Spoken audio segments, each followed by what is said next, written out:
Hello, hello. Happy Wednesday, December 3rd, 2025. There we go. Plain water. That was your second most watched stream this year. 254 hours watched, 537 chats sent. 254 hours. Wow. 10 days. Thank you. I hope you learned something. Russell, hello.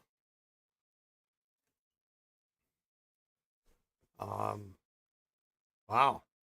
I was just wondering. I hadn't heard much from you lately, and plain water, and I used to write your little jiggery pokery on my notepad, but anyway, here we are. We'll see how long I've got in me today. Jason, hello. I didn't sleep well last night, and my cat loves to sleep like right here. Juicy, hello. And I was cold last night, so I had this wool blanket on the bed. And at about 2 in the morning, I woke up. I was certain I was going to be incinerated by the combination of my cat and this wool blanket, and that was it. From 2 o'clock on, I don't know that I got more than a half an hour of sleep. I thought for sure I was feverish because it was just ridiculous. But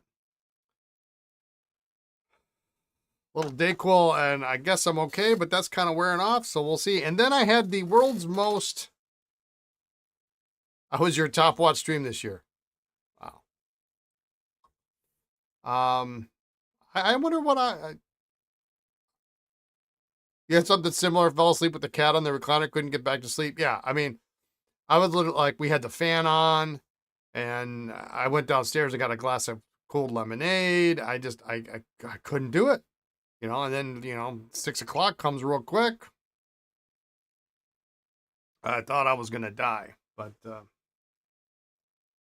anyway. What was I going to say? I don't know. I don't remember. So we'll see. We'll see how much energy I've got here.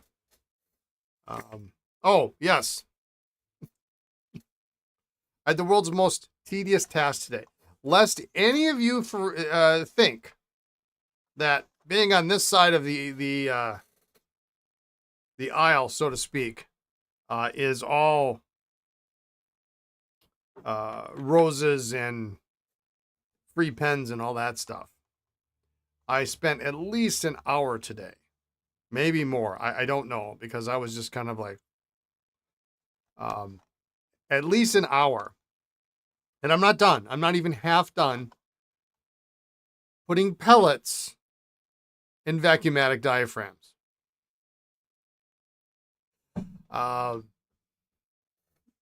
And yes, I have to do that. So every vacuumatic diaphragm that goes out, I have put the pellet in the diaphragm.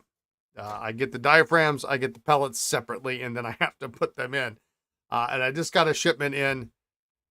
You didn't even notice when I became subscribable. Yeah, well, it hasn't been a month and a half, maybe. So I was doing that today, and I'm not quite done, but I got a big shipment of repair supplies in, including, I'll tell you about it here first.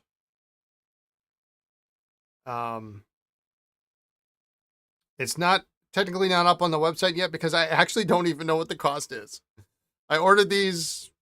I don't know. I have no idea what it's going to cost me. I don't know if this is going to be $10, $5, $8. I have no idea. I literally have no idea. I've got a general idea, but that means nothing. So I have a new product that I'm going to talk about on Friday, but it applies to you folks more than it does to the pretty much to the Friday podcast crowd. And I don't have one here. Hang on, let me go get one.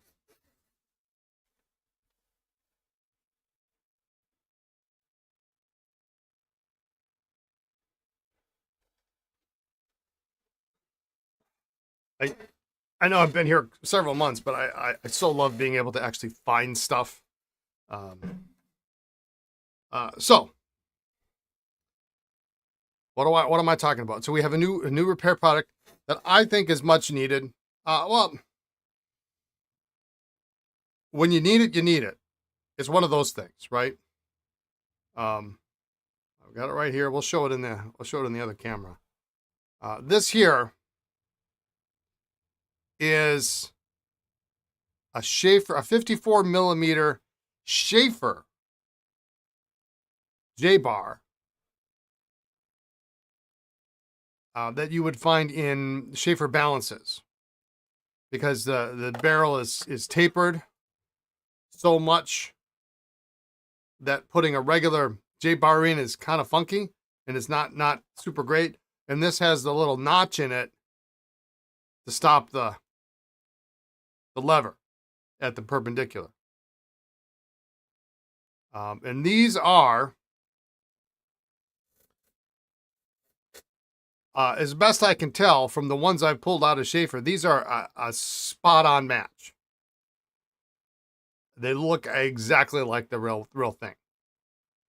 And they've got a little, I'll show you on the overhead when we get to that point.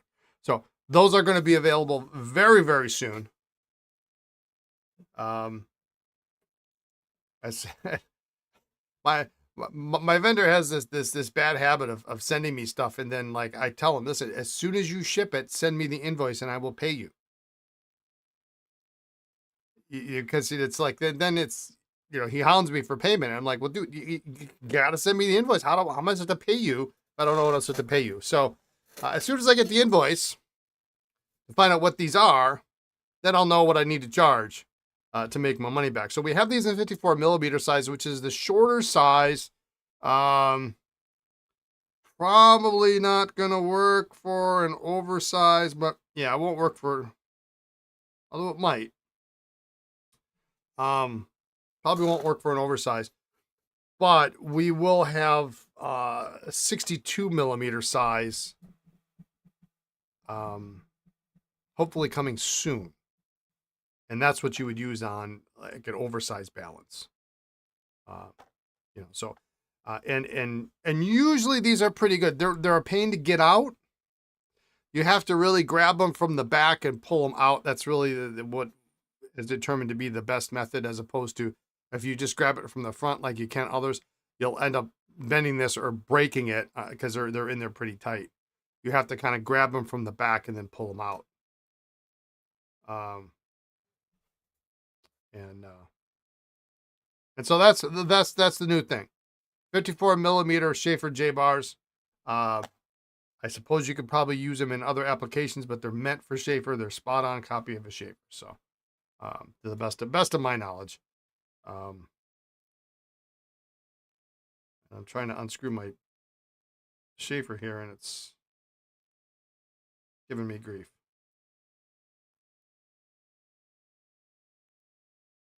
Oh my goodness. Look at this.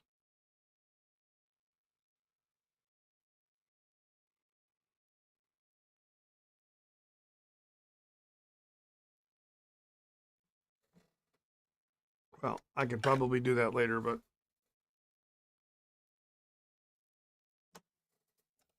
what the actual?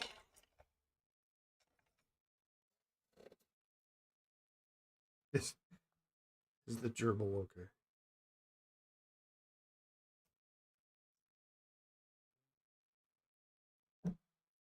Okay, so I think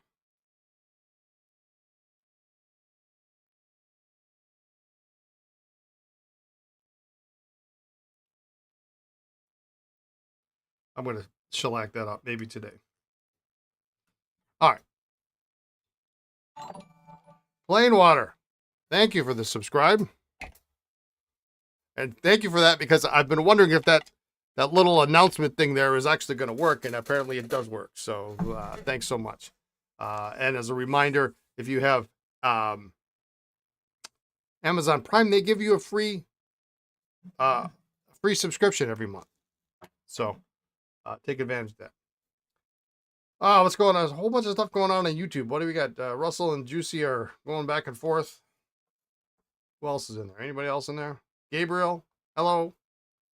All right. So, anyway, I don't think I have any other news. I'm kind of blathering on. Like I say, I'm not 100% today. But let's take a look at what is on the bench, and we'll get a little closer look up of this bar. So you can see it's got a very distinct profile, and then it's got the notch in it here.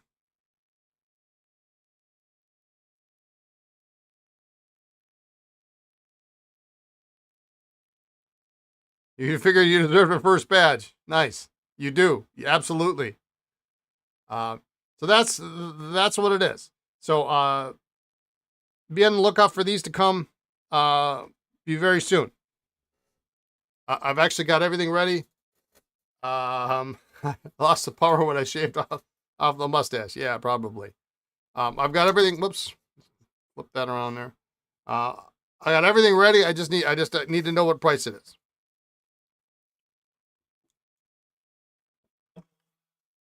I'm worried that my vendor just like, oh yeah, we've got them. I'll send them to you. And I have no idea what they cost. All right. I got to do this snorkel here right quick. I want to get this done so I can get this off. And then we can go back in on working what we were doing yesterday, which was some 45 and some cartridge pens and the like.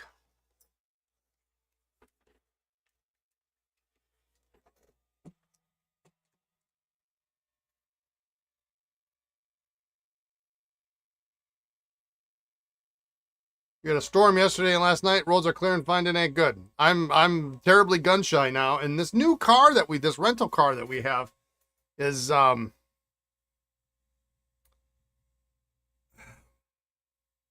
it's almost like it's 2 power assist, if that makes sense, on the steering wheel. Like I can't feel the road beneath me very much. And so it's almost too smooth. You know, which was sort of my complaint about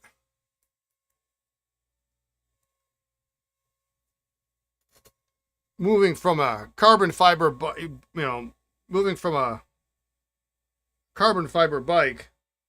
It was almost too smooth. You know, to steel, you can actually feel what's going on. For those of you in the bike trade. You love that light green, blue 45. Yeah, that's a different color. We're gonna see if we can see what we can do for this. It looks ugly, but I think if we polish it up, it might turn out all right.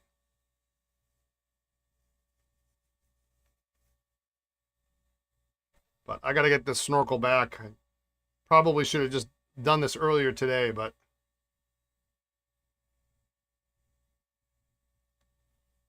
it was all I could do to stay upright.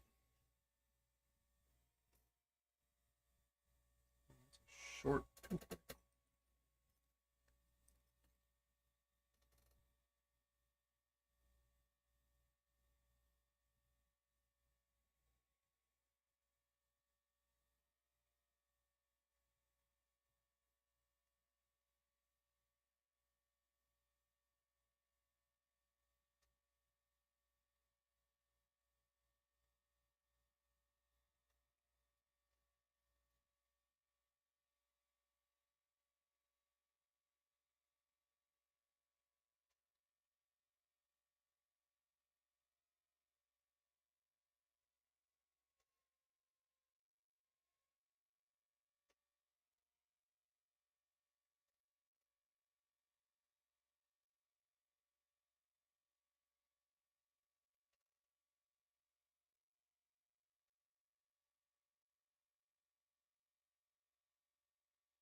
A little bit too much there, but right.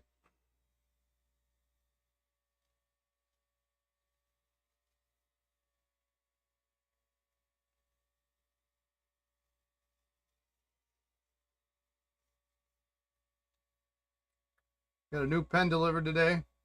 Vintage, I hope. New old pen, yeah.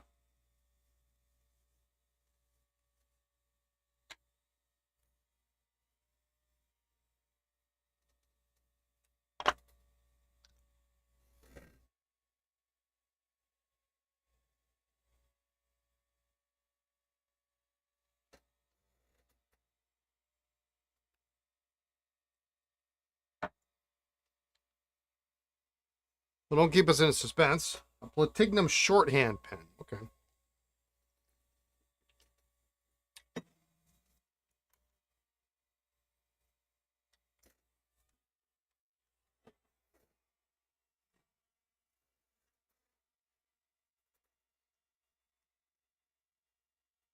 I'm open for a new pen in a week or so, but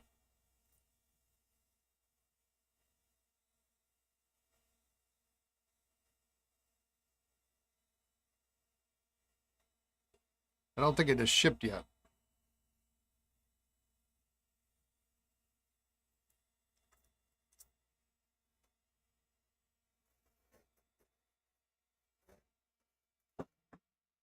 All right.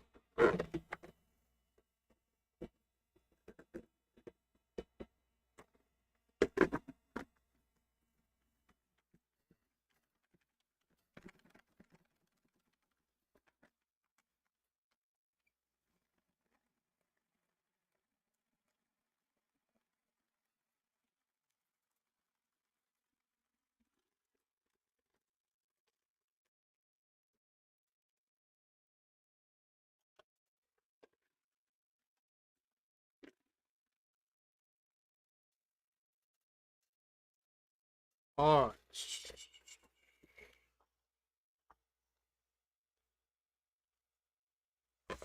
Guy's done. I can put it in the box. Hang tight. I'm just gonna get this off my bench.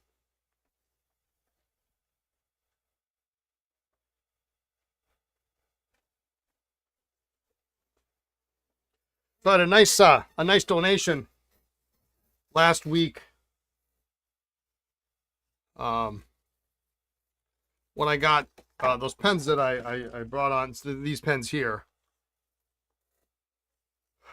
They brought me 3 like shoe boxes. Ellen, hello. 3 shoe boxes full of empty boxes, which is has proven to be quite handy for shipping out vintage pens. So normally I bubble wrap them, I put them in a sleeve and I bubble wrap them, and that's how they go out, and they're just fine that way. But now I'm just trying to use these up. And so I've actually gone through and consolidated 2 of the shoe boxes full of boxes just in the last week. I've had quite a few vintage sales. So if you order a vintage pen in the next next couple of weeks, it's gonna come. It might come in a funky box. Who knows? There's all sorts of different brands of stuff. So I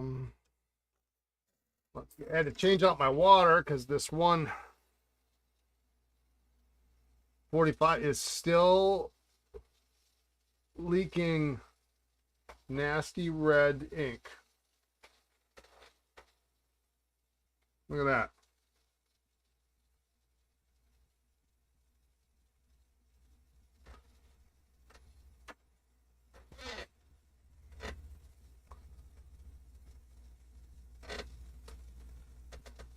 These here I think look okay.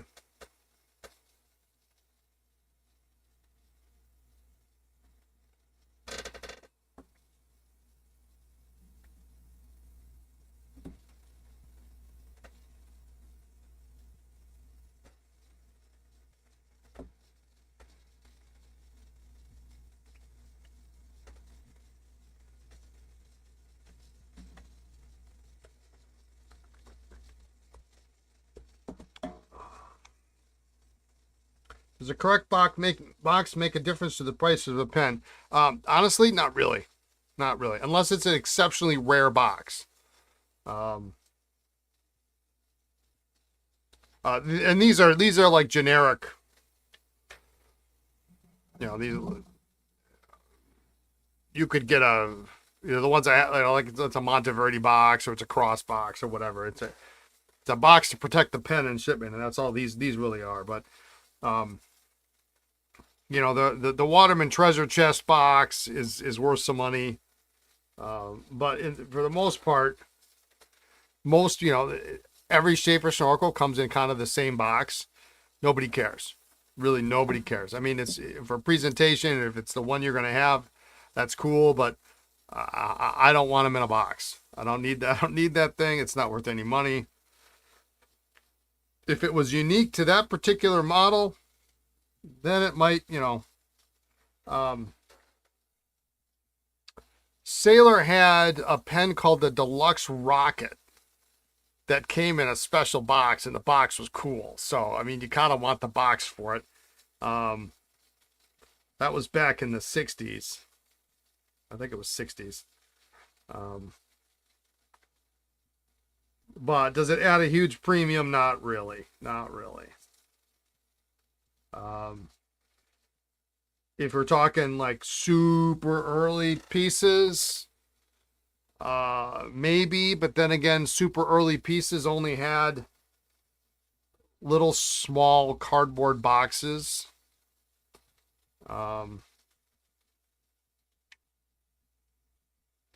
You know, Parker 51, no, not really. 61, no. You know, there were a couple special models that had bigger boxes. Now, see, that cleaned up kind of nice. There's still a little bit of a shrinkage there and a little bit of discoloration, but it's doable now. Yeah, it's a little more green than the barrel, but that'll work.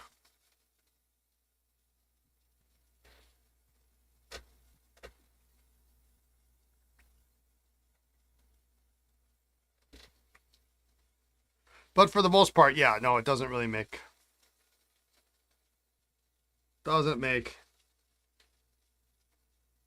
much of a difference.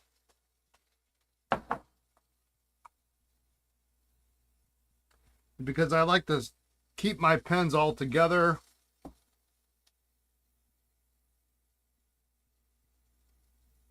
I don't like them in boxes because then I can't keep them in a tray consecutively, you know.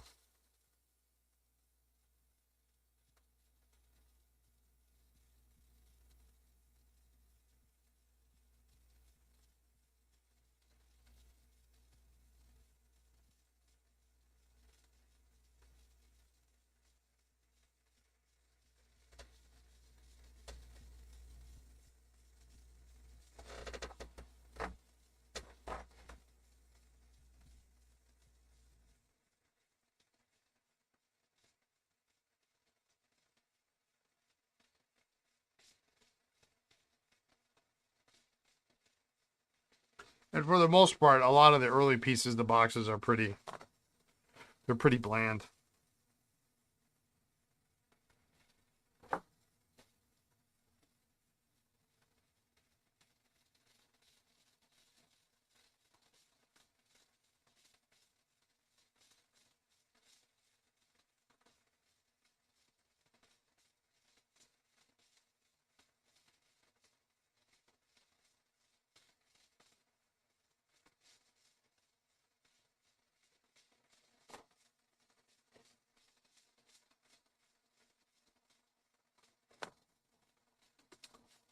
Oh, that goes there. I just like them because they're going to have a little bit extra padding in the during shipment, so that's why I'm using them.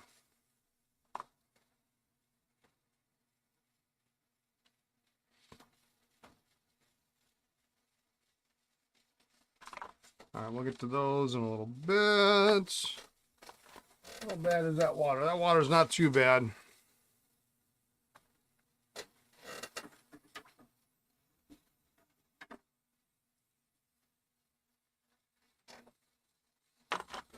Boy, this stuff is just, look at this.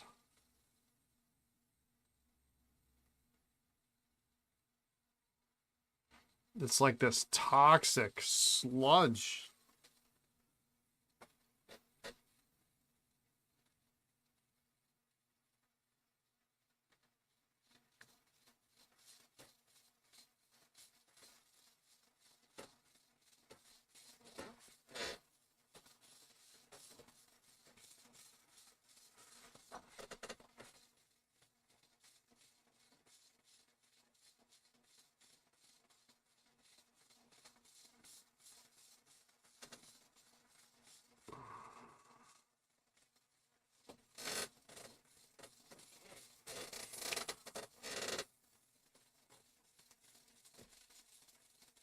Probably don't need any more 45s in my catalog, but you know.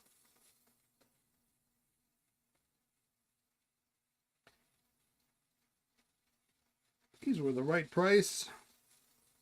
And that light blue is a little bit harder to find color.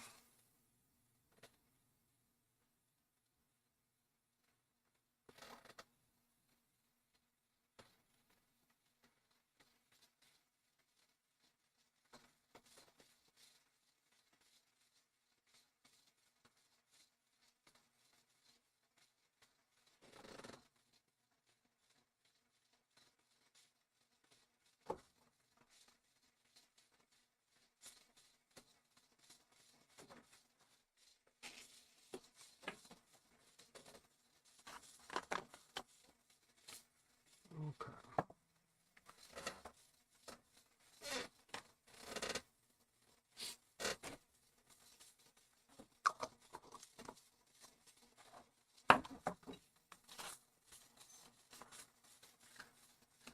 Yeah, good workhorse, but wouldn't be without some. Yeah, I need to actually get. I need to get one. I haven't had one in quite some time.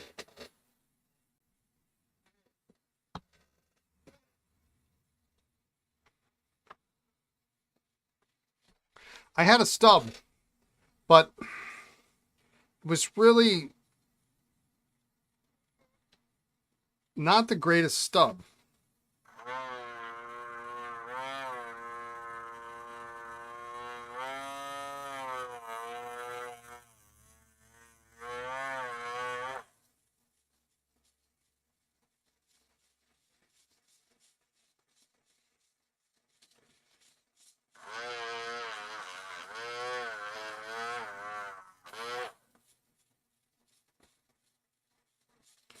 Subject for intro to vintage video. Yeah. Yeah, the problem we have is time.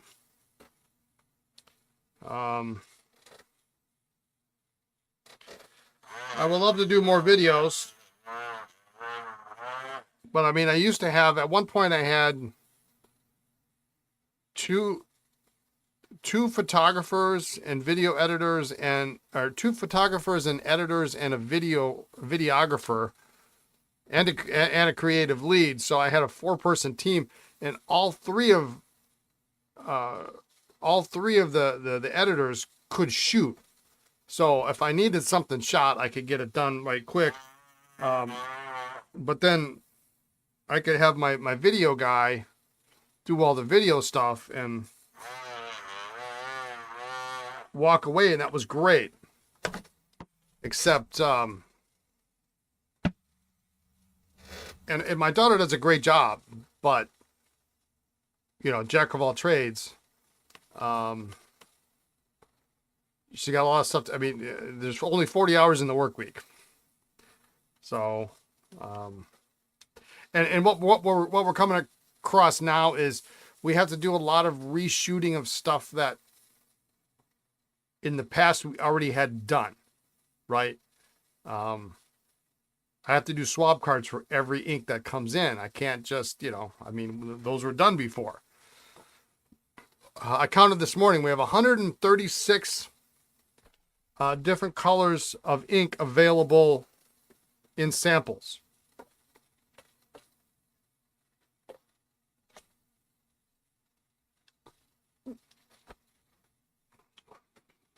So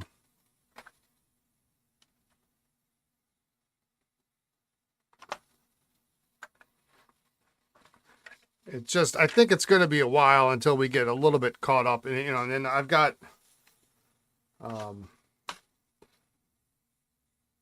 Herb & Ink coming at some point. They don't actually apparently send tracking info, so, you know, who knows when that's going to be here. But then that's, and we're working on that. And there's a ton of, Hans, aren't you driving? You should be, you're driving. Having a fun day. It's, this is better than putting pellets in vacuumatic diaphragms, let me tell you that.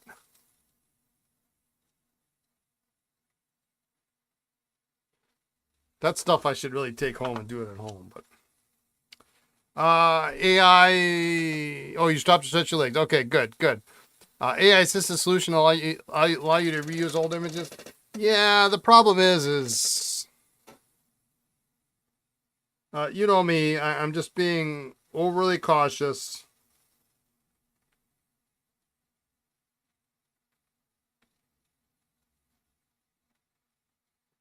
We discussed that, but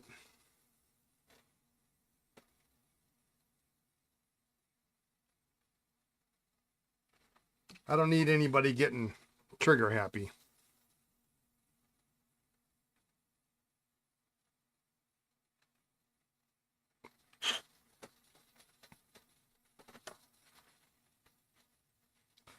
All right, what do I need? I need 2 O-rings. Caution is a virtue. I'm glad to see more subscribers in the chat. Yeah. Yeah, it's starting to light up, isn't it?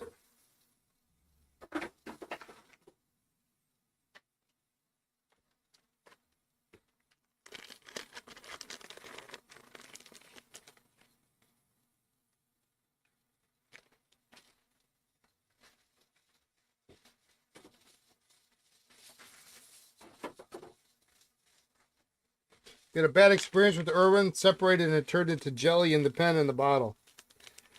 Yeah, I mean, they had a bad batch at one point.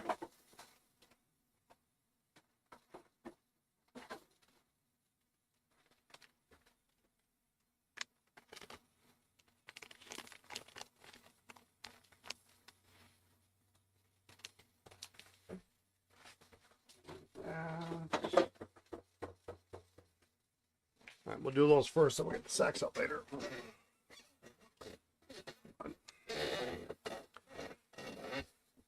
I'm a pretty big fan of Herbin. I like it. Lisa likes it too. Maybe, well, definitely not the most useless bottle on the planet, but it's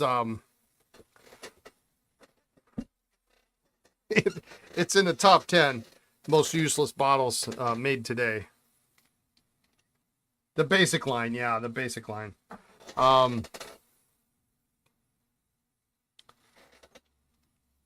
So we're gonna get, we'll get pretty much everything in, but we're getting the 30 ml bottles in first.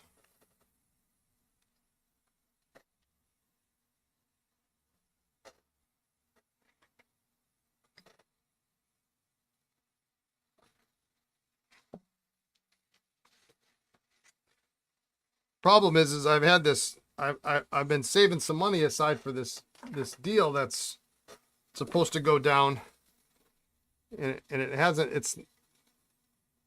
taken shape yet. I think it is. It just, you know, it's not on my time frame. Whereas I could have bought all the Herb & Inks while I was waiting for this to happen. Japanese eyedropper works great with the Herb & bottle. Really?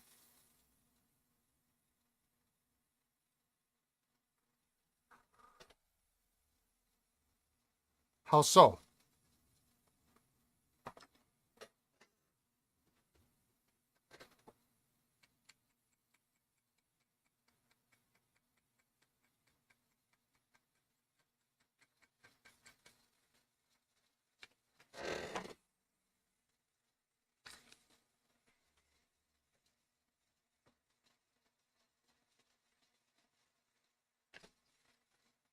Use a tiny eyedropper to get the ink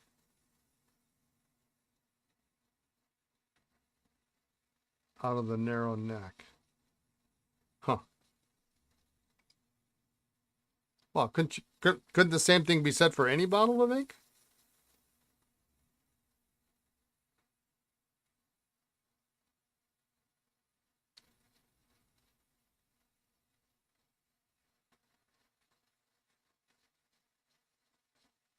I mean, I'm not trying to be snarky. I must be missing something. I mean, you could get definitely easier to get every last little bit out.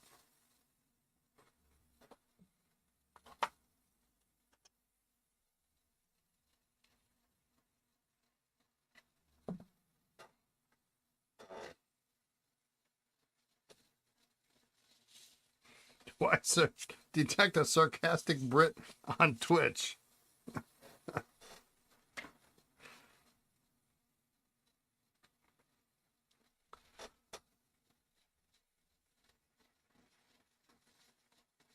Okay. Oh, okay. Okay. You find it easier to fill an eyedropper out of a Herman bottle than filling a pen directly from it. Yeah, I mean, there's not a pen made that fills very well out of that bottle.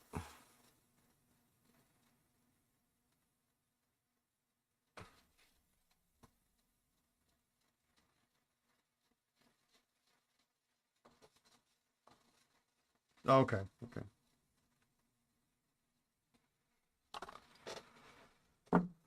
O-rings, check. Ink miser for Herman inks. Are people still using ink misers? There's like 3 or 4 different kinds of ink misers.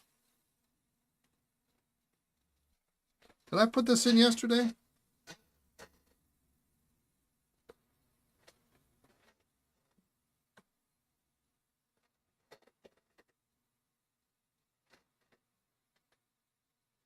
Well, I just dropped it on the ground. Where'd it go?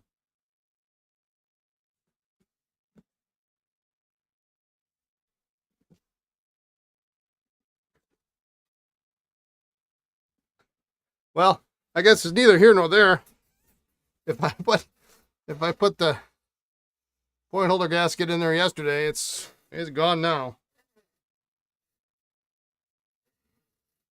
It's like earlier today, I probably dropped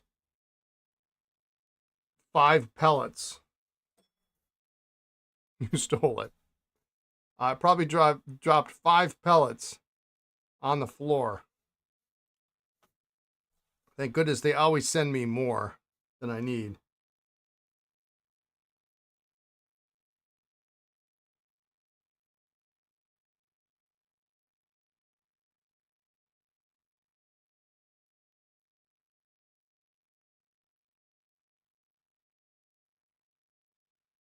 You got notified your wall rosewood desk set was just delivered. I'll something to look forward to after work. Desk sets. I'd say we should have a desk set day, but isn't that kind of like it's called Tuesday or something?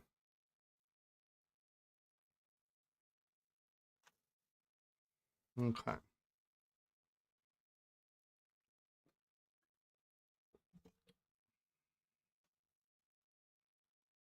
I had this. Oh, we didn't take this off, did we?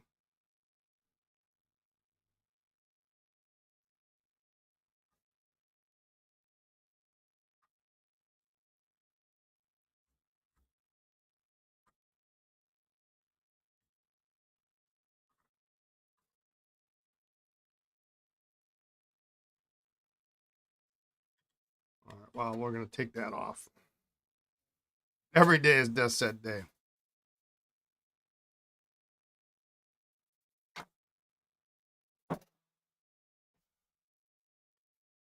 Truer words have never been spoken. All right. We got those. We can at least reassemble. This is the one thing I like about Torkel and touchdown repairs, you know, you end up with a tray with all these parts, and then it starts to go back together. And then there are fewer parts and more assemblies, I guess, as you might say. Time to get back on the road, have fun. You're envious to have a new desk set. There'll be a new one next week. That Parker will go on the website next week. Drive safe, my friends.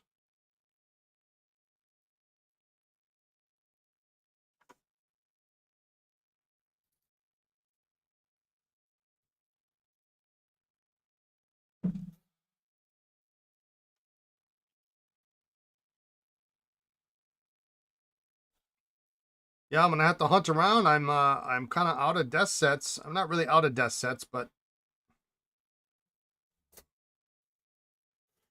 I would have to. I have pens. I have bases. I just have to find the right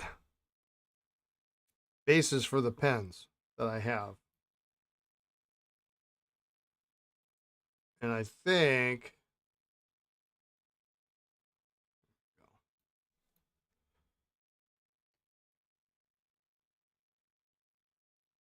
I've got pretty much every Esterbrook base I own is now outfitted with a pen.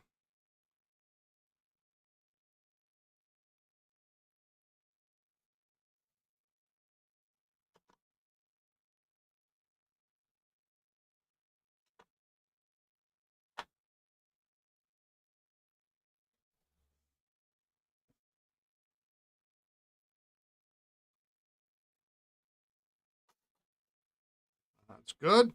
This is the one I'm worried about.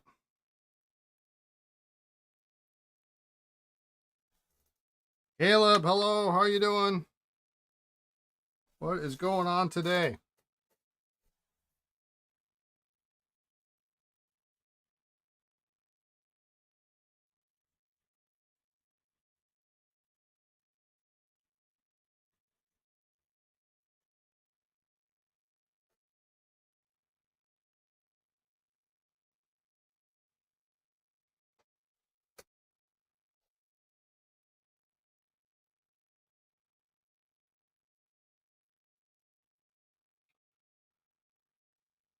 All right.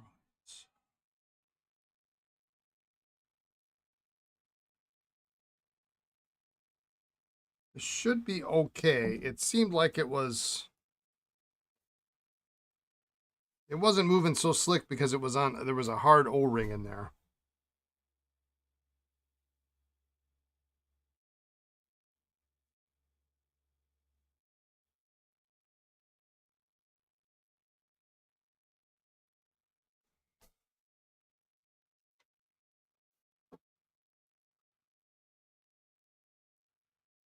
Straight days of snow in Chicago.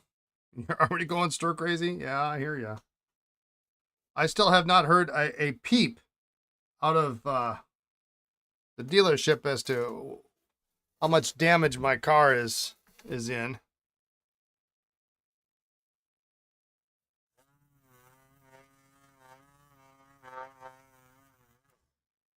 I was a little upset. I called them on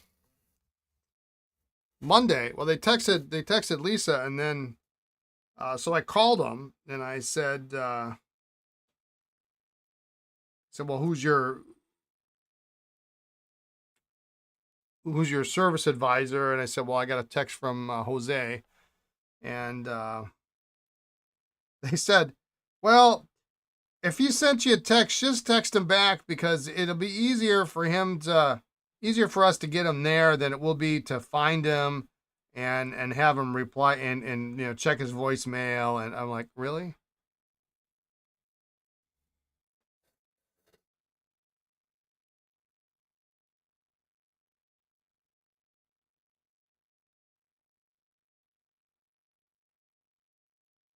On what planet is that easier?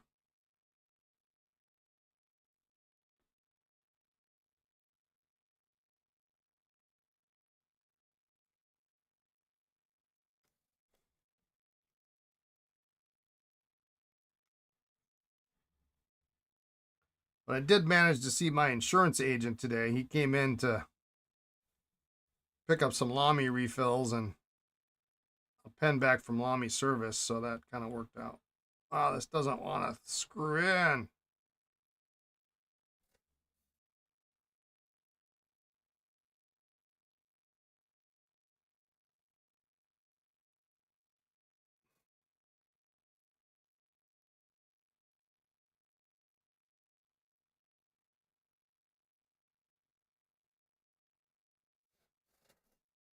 And sometimes these touchdowns are like this. They don't.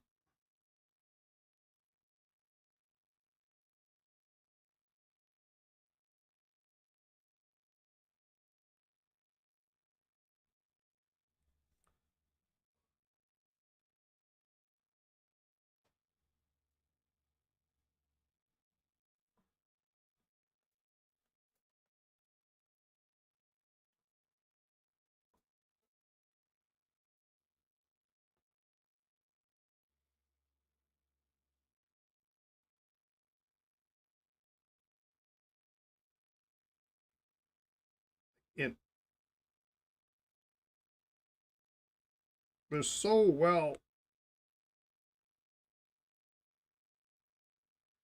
manufactured. It's, you can see how it, there's nowhere for the air. There's air inside the blind cap here.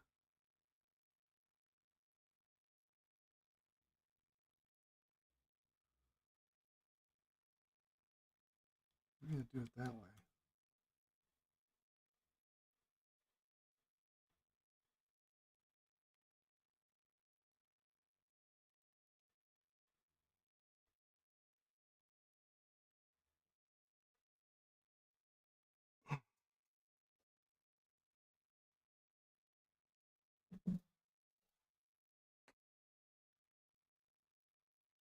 Nope.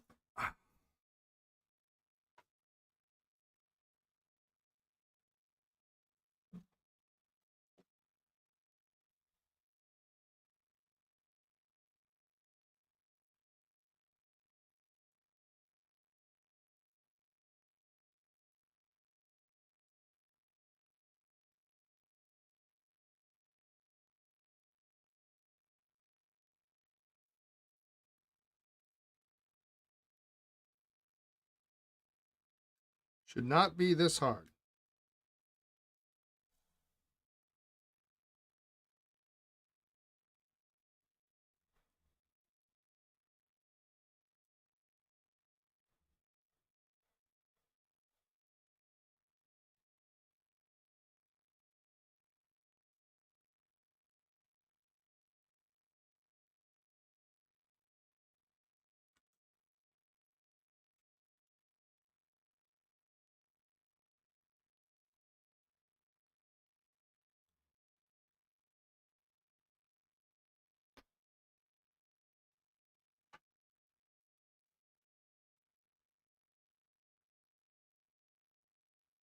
I think the threads are stripped on the inside of the.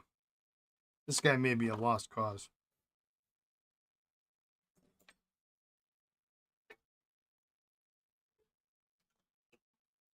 I'm going to move on. 33 in Melbourne, starting to warm up for the summer. Good for you. It is not 33. You know what I hate is I hate in the morning when I ask Alexa what the weather's like, and Alexa tells me it's 19 degrees. The high for today is 19. It's already as warm as it is going to get.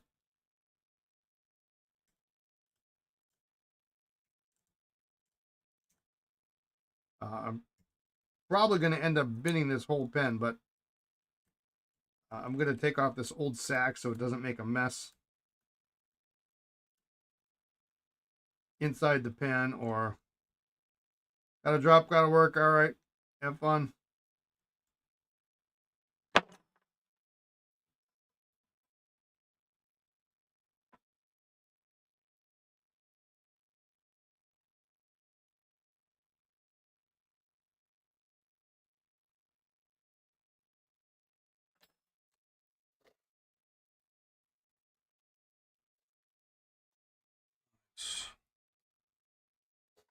No.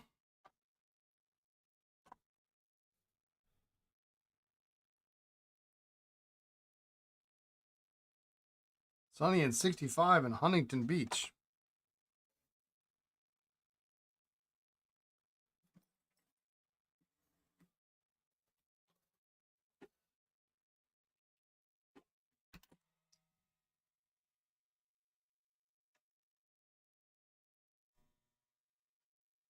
You'd kill to go back to warm weather. I just want, I just want 35 degrees would be great.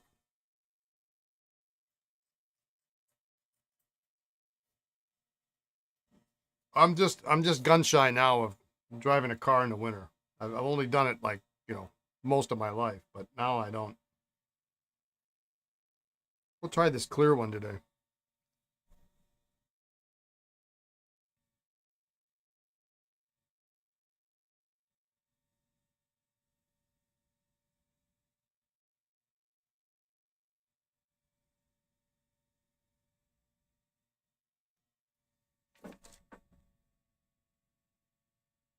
Well, this one's a little tighter.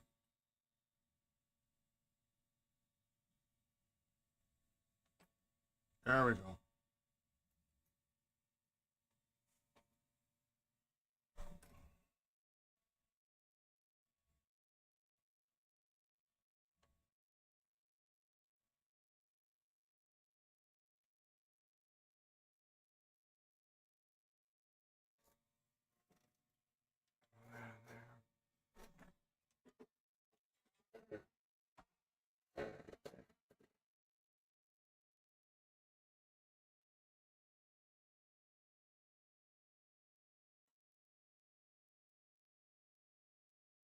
You feel that when you had your first car, the road was so icy that winter that the car slid into oncoming traffic when it tried to brake, maybe scared to drive it after it snowed. Yeah,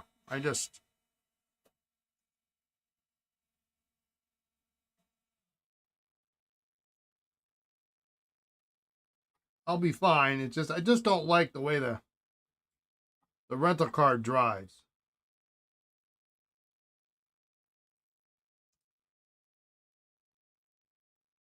And Lisa's always depended on me to be because I lived here. I always, I'm the winter. How clean that is. Not nuts. I'm the winter driver. I mean, when the kids were in school, I would drive them to school in the morning. Um, because I was used to driving in the winter.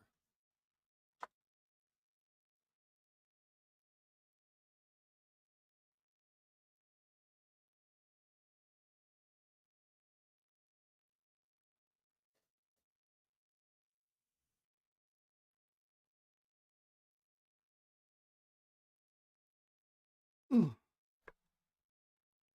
This is all not aligned.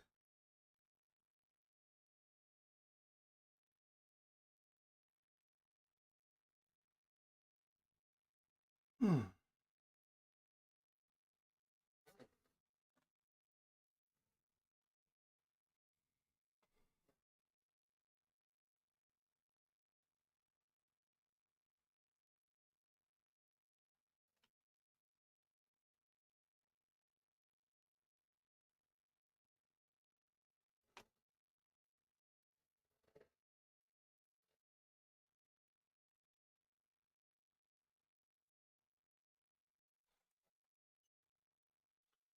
You get winter tires or stick with all season. Yeah, all season.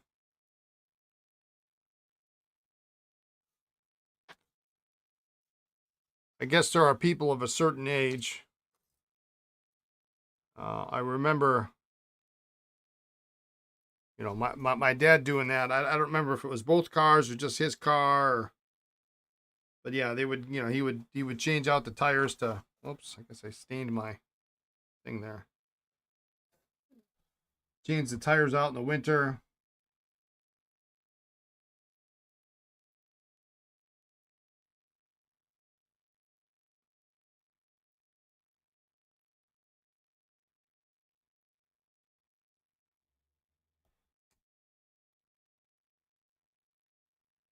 Your dad would do the chain tire thing and pay the town when he would get fines and inevitably tear up the road.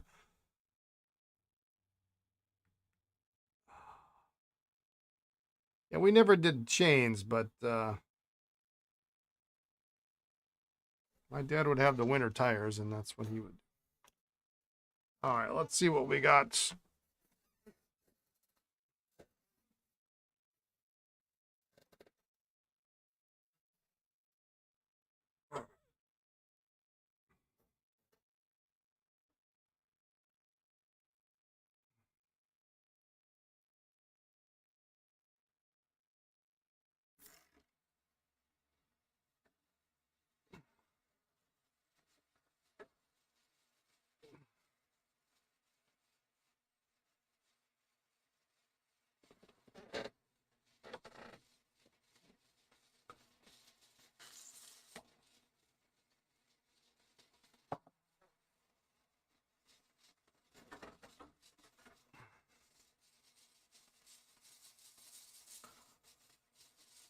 Oh, this other one is really, really inky.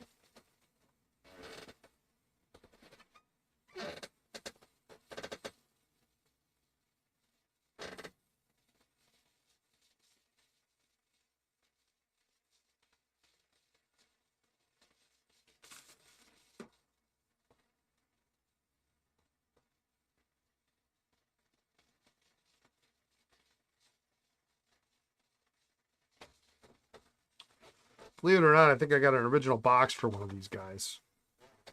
I don't know which one that was for, but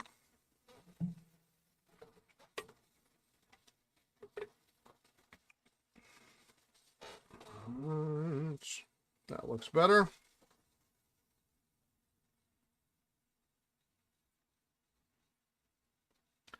To determine what brand the white pens are, the nibs remind you of scripts. They're Eversharps. They're Parker Eversharps.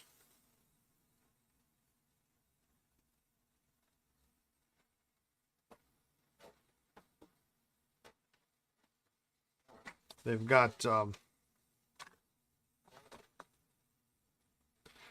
Big E clip. Eversharp, and then on the back they've got the Parker Arrow logo. That's the only Parker branding on them.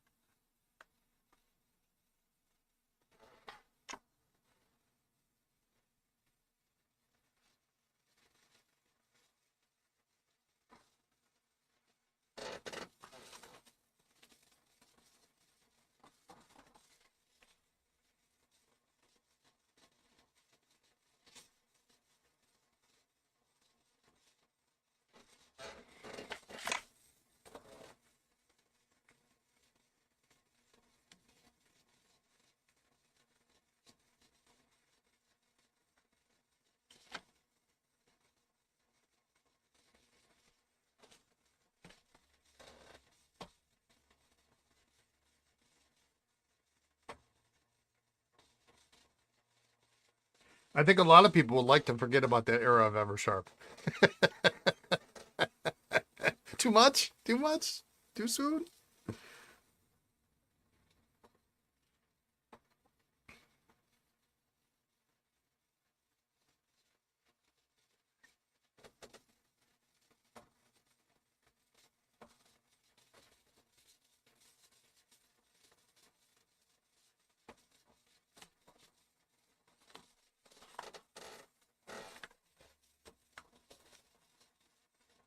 I mean, it's not going to be the most valuable pen in the pen chest, that's for sure, right? But I bet you it'll be a fine writer.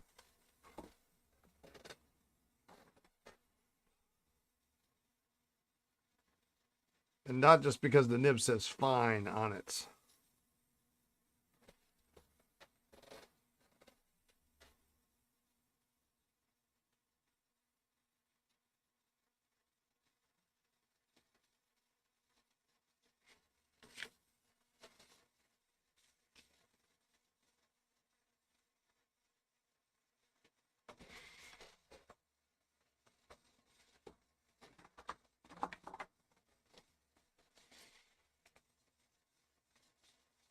Perfect.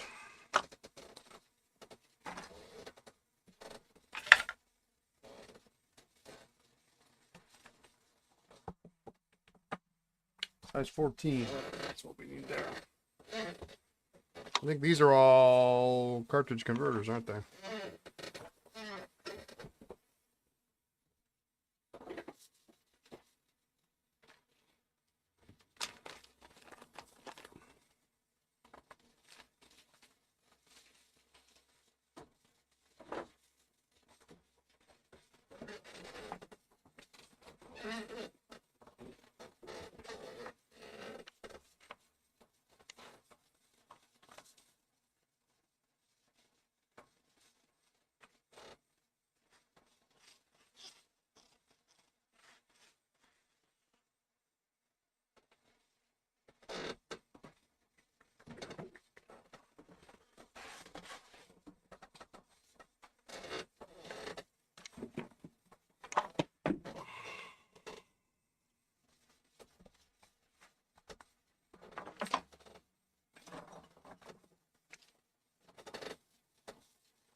All right, get this guy set up.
All right.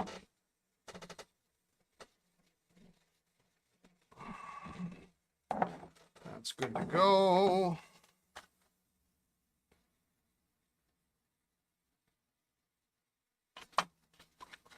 That we probably can test, but let's see what else we're cooking on here.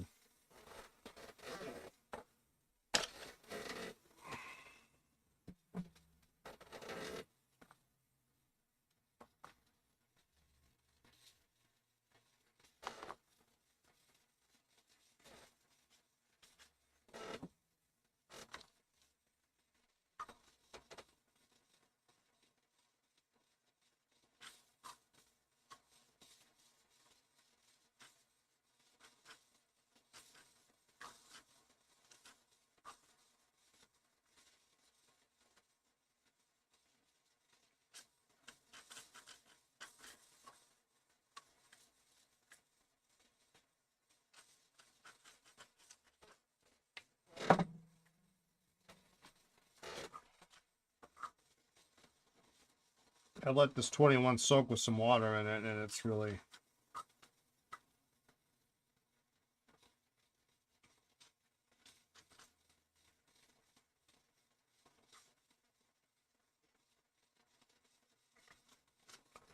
pretty clean.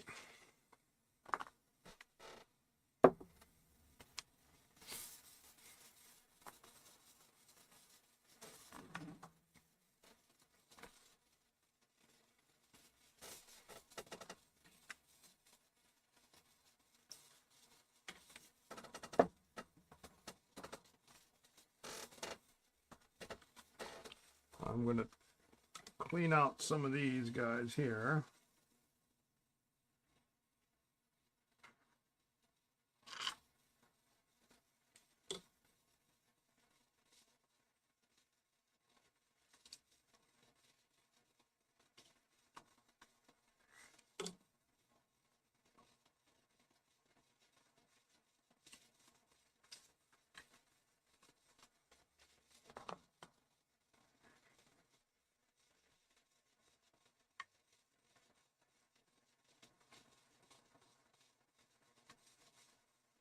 Always nice when these come with the original squeeze converters.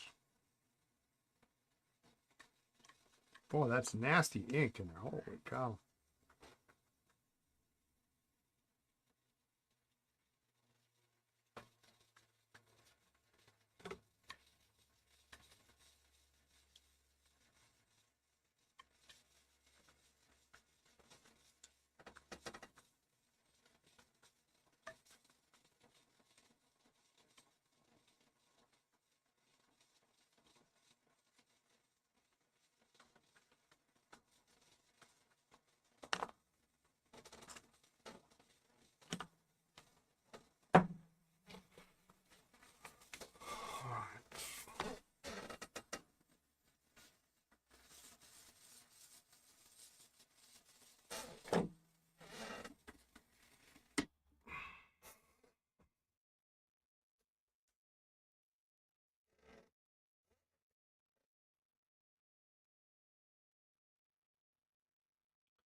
Let's see.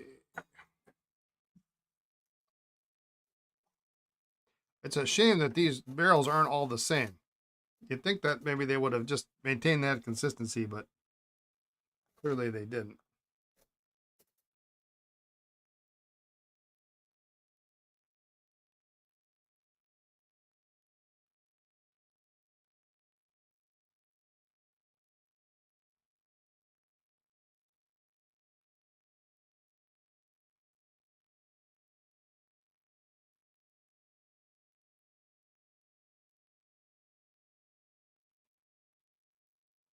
Try to make it respectable, huh?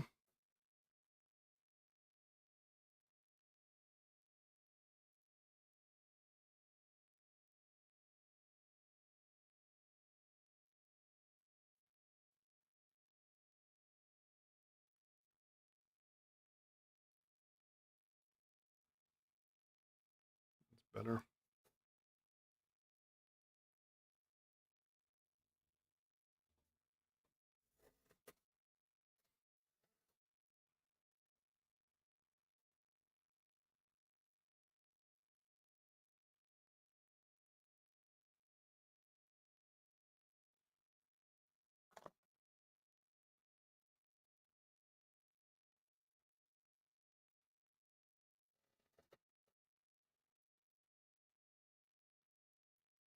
These will be fun, inexpensive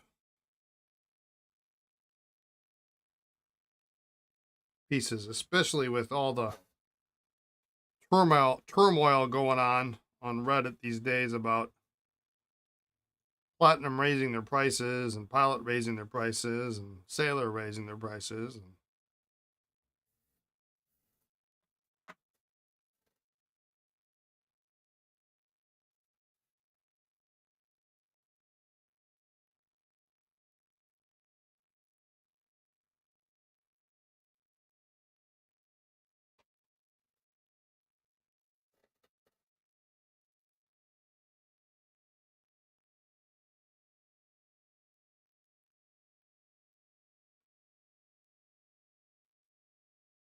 vintage pens just give you a better value sometimes.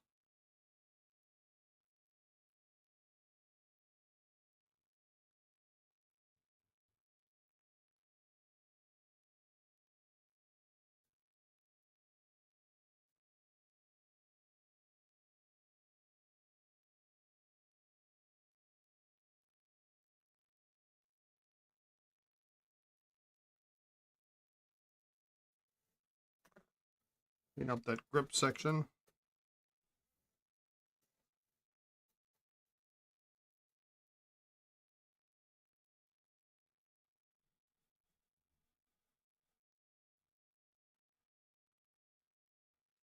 Yeah, raising by 40%. Yeah.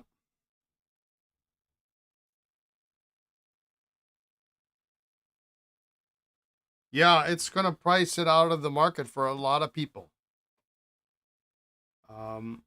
You got to do what you got to do, I guess. But if they don't see that as being a problem,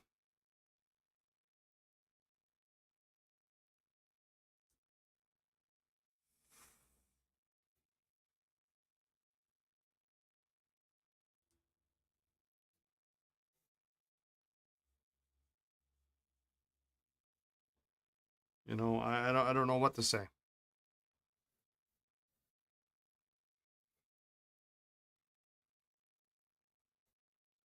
I mean, it's a tough situation. It really is.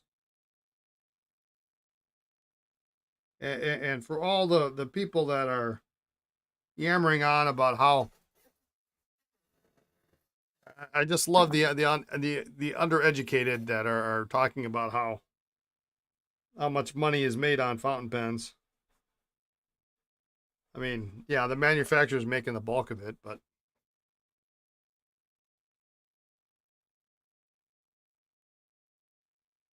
I certainly don't make much. On those brands, you make 30 points.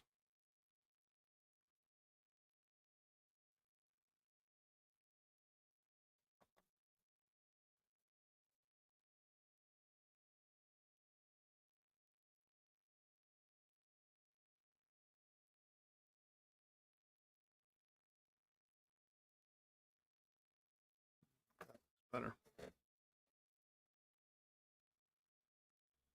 So yeah, you got a weekend. You got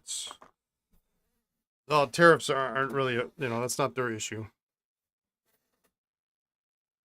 Don't lie. I see you driving that vet. You're loaded. Yeah.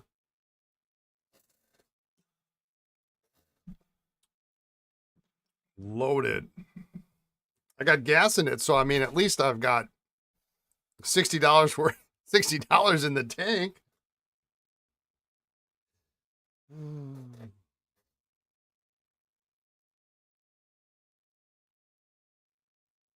Yeah, that's what the bankruptcy trustee said too. You got a Corvette? How old is it? Is it nice? It's 20 some years old, man. It's just this shy of being C4 value at this point. Enough to qualify. Yeah, in this day and age, that's doing well. That's true. Yeah. What, a full tank of gas? Yeah.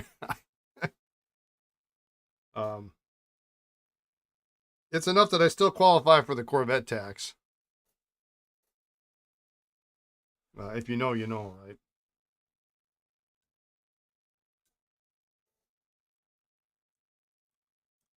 Oh, Mr. Full Tank. Yeah.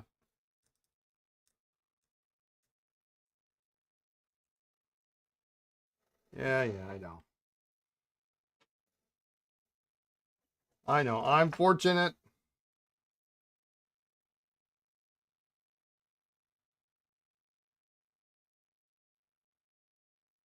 To have what I have.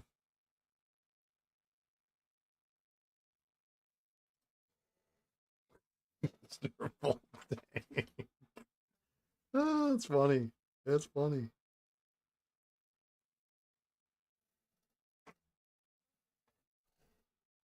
Yeah, I mean the way the system works, it was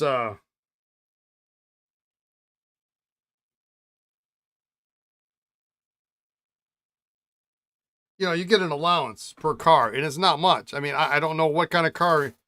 I want to say it was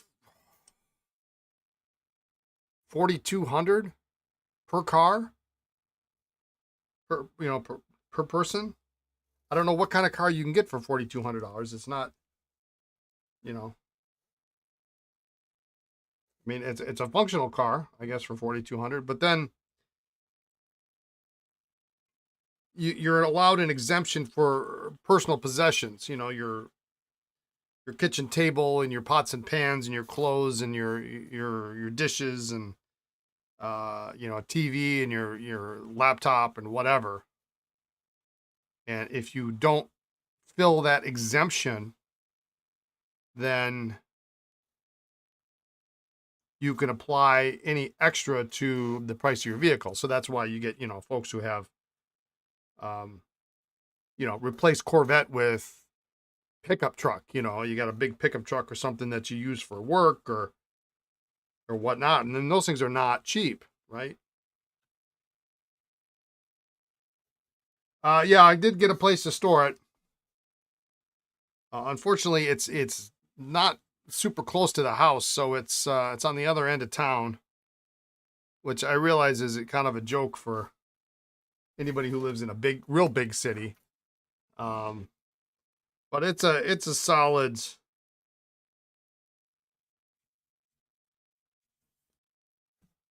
20-minute drive over there. I mean, I got to get over there and pull the battery on it, but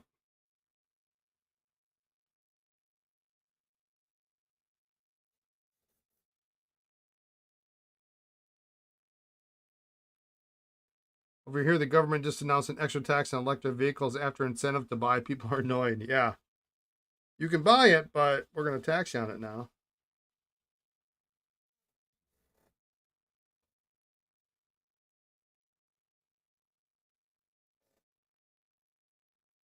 There's like a little bit of.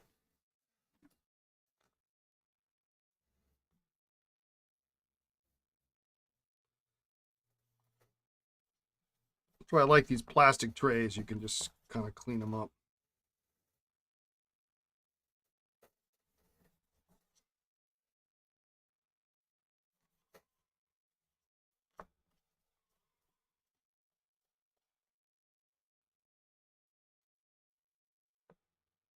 I'm not doing so hot cleaning this up, am I?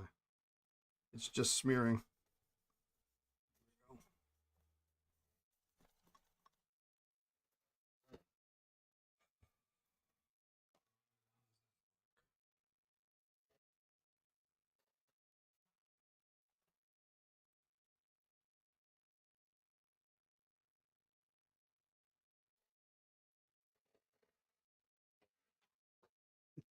Oh,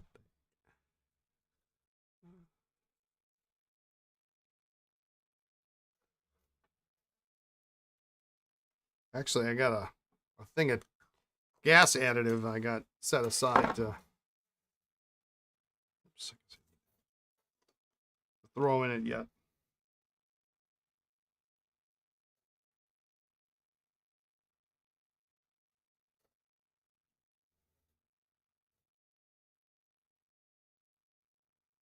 I'll probably get over there sometime, maybe this weekend or something.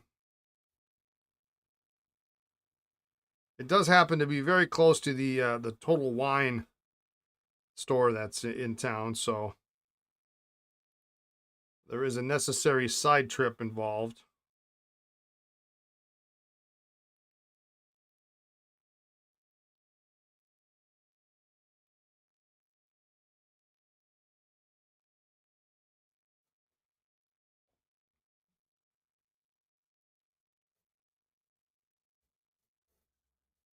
Although it's also close to the VW dealership, so I might just wait.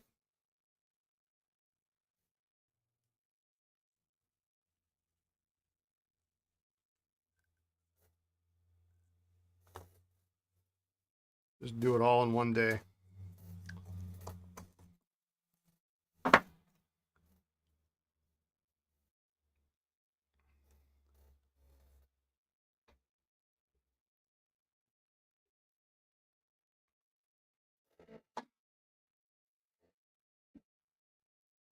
All right. I have Mountain Dew done. Replace with coffee.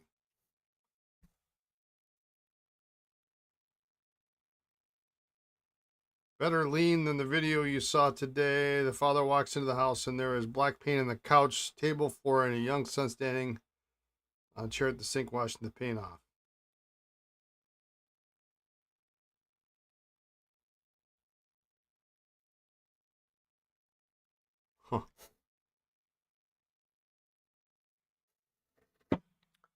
All right, well, what do we think? This is probably...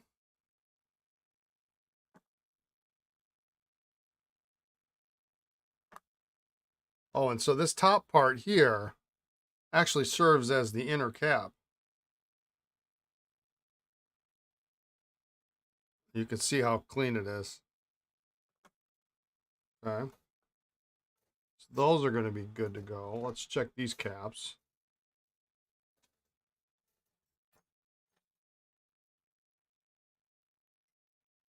Oh, gosh. No, I'm not going to waste a ton of Q-tips on that.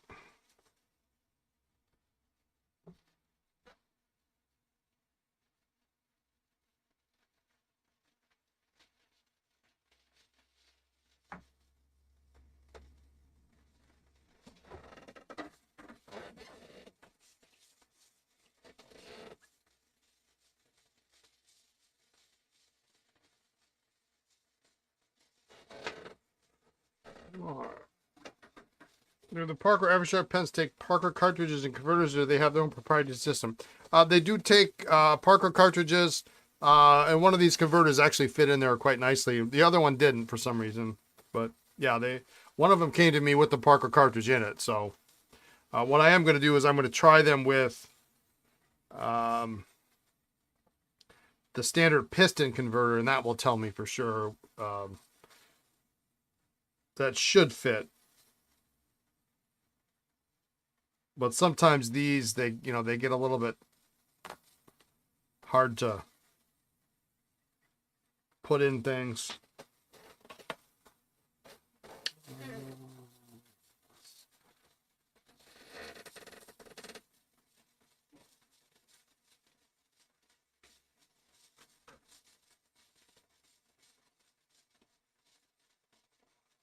Sheaffer, where's my Parker? Oh, that's not it.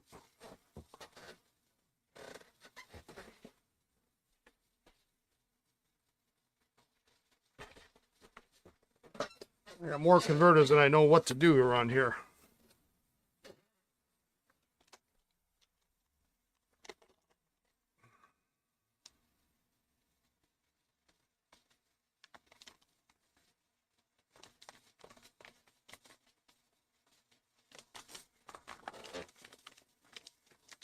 I think this was the master bag of all converters and cartridges.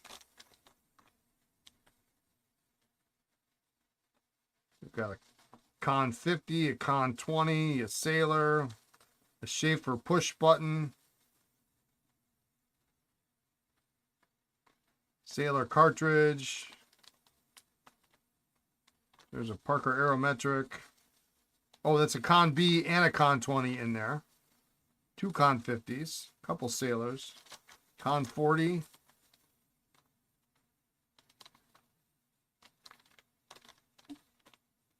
Sheaffer Aerometric. Oh, here's a Waterman CF converter in there.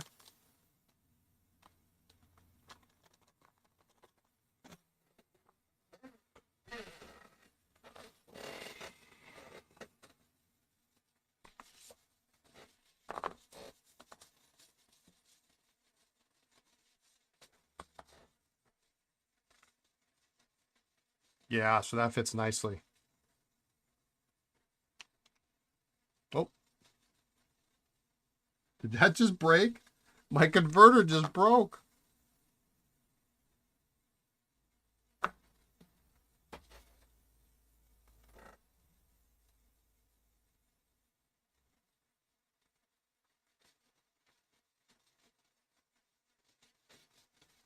That's the weirdest thing ever.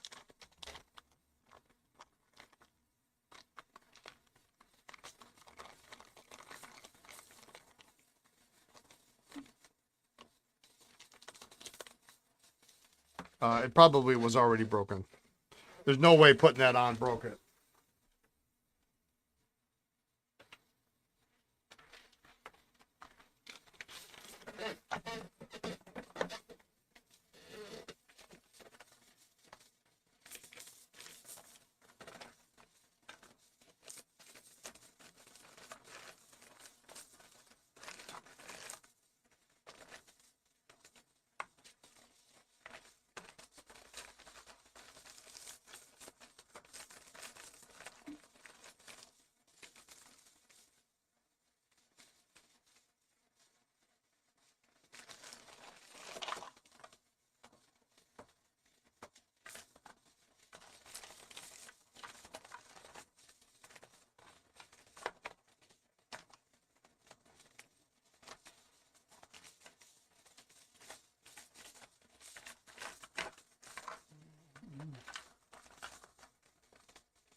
Nope.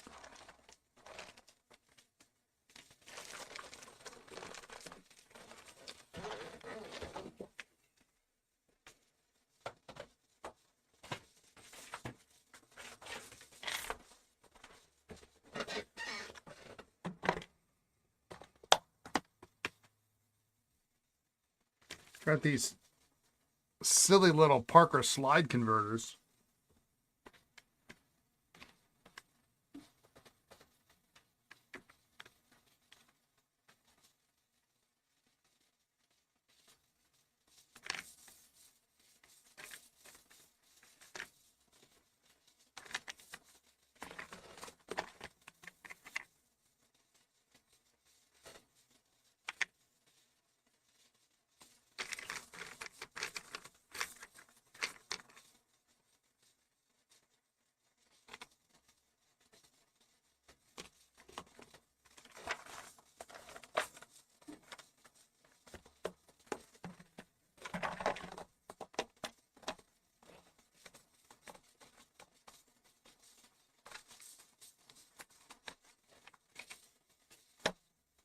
Might be a good way to get rid of those and throw those in the bin.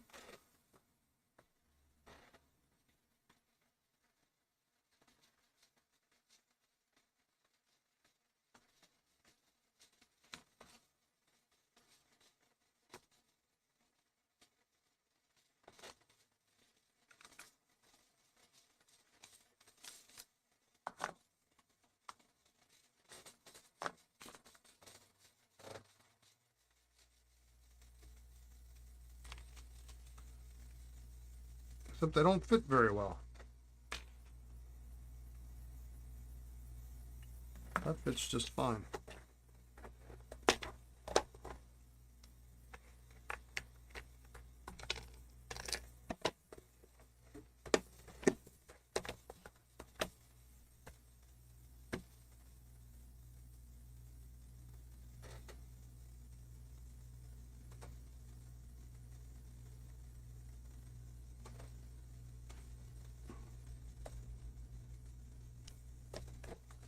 I know it's silly, but I'm going to save that part because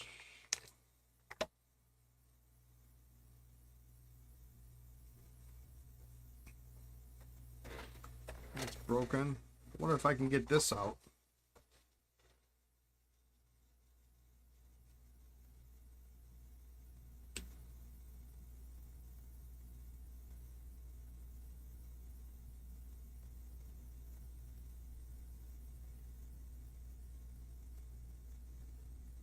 You know what? That's just silly. I'm gonna go. It's going in the garbage can.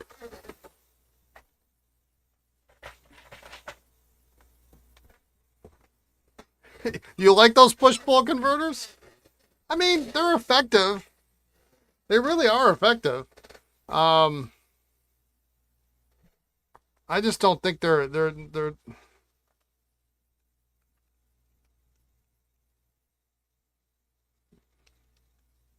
not the most aesthetically pleasing. Easy to clean, yeah. You can just do that motion and they're good to go.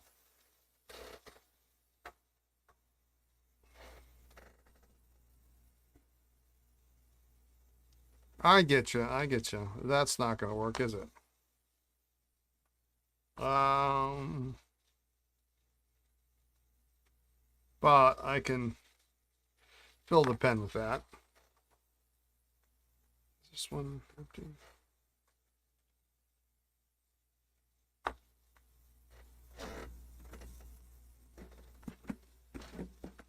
Oh, the green converters, those are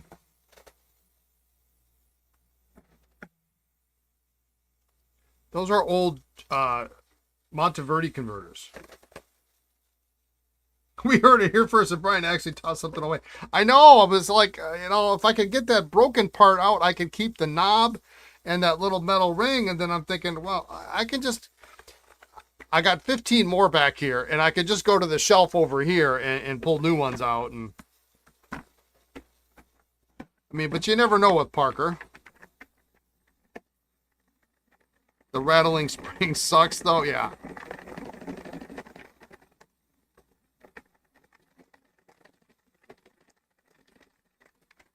I mean, you never know with Newell Rubbermaid what they're going to discontinue or do next, which is the real problem, right? I went to go order some jotters yesterday, and the Tokyo jotter is sold out and discontinued. It's all gone. Okay.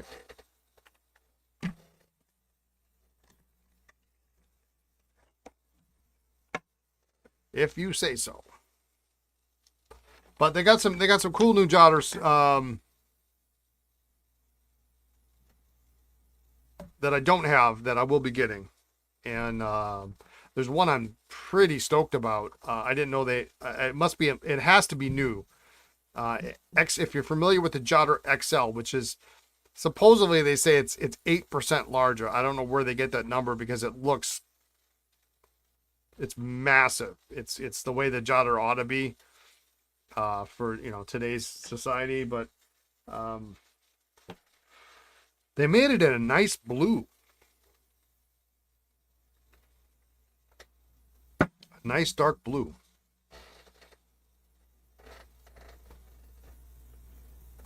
So I got some of those, and one may stay with me. Not that I need another jotter, because I just got a blue jotter not too long ago.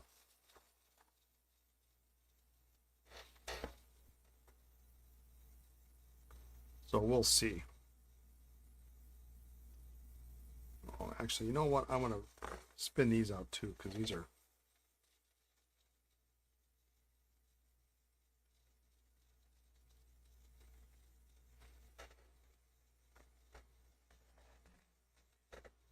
Why did Parker bring out the mini cartridge? I have no idea. I remember carrying those when I first opened my first store. I thought it was the silliest thing. Like, is this somebody wanted? They must have had a pen that had a short barrel or didn't fit the standard Parker cartridge.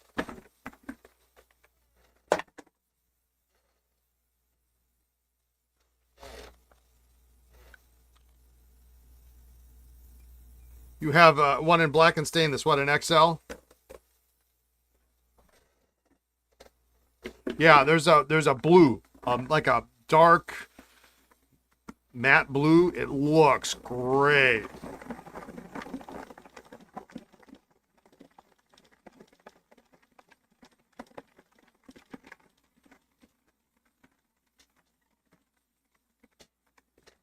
Yeah, that's what I said. When I saw it, I was like, oh, cool. And then they've got a new, and again, new is relative for me because, and I took that 9-month hiatus. There's a 70th anniversary jotter in the ciselé pattern, which looks super cool. So I ordered some of those.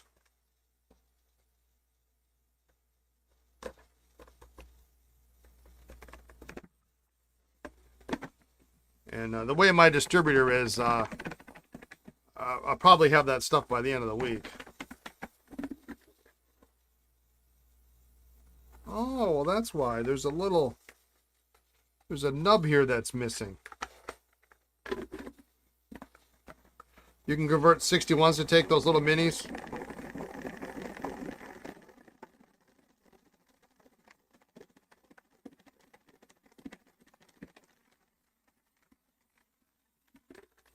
That's probably what I should do. Is I should get those converter kits and convert all those stinking 61s I have that are sitting around here that I bought recently.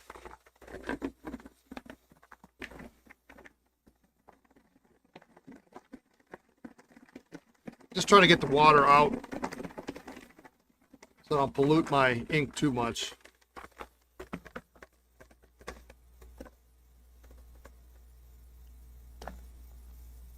But yeah, that matte blue XL, I was pretty excited when I saw that. I'm like, ooh.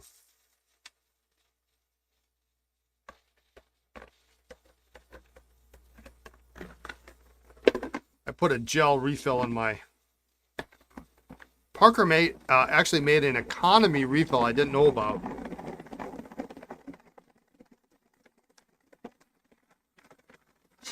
They discontinued it, but my distributor had some stocks of it. So when I found out about it, it was already gone. But I bought a ton of them because, you know, I come across a jotter. I don't want to spend $5 putting a refill in it for something I'm only going to make, you know, $5-10 on. So they got these economy refills, which I think are just lesser capacity. You know, they're plastic barrel. They're not the metal barrel on them, like you would normally see. And they write real nice, but it won't write on my receipts. It writes great on everything else, almost everything else, but it just won't write on my receipts very well. But my cross ballpoint does. So I guess we're sticking with cross.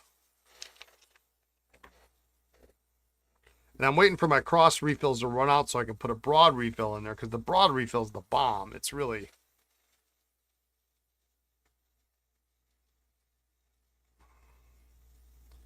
it really is the best thing since sliced bread on a cross. And I realize, you know, the grand scheme of things, they're not expensive. I could outfit my own refills with what I want in them, but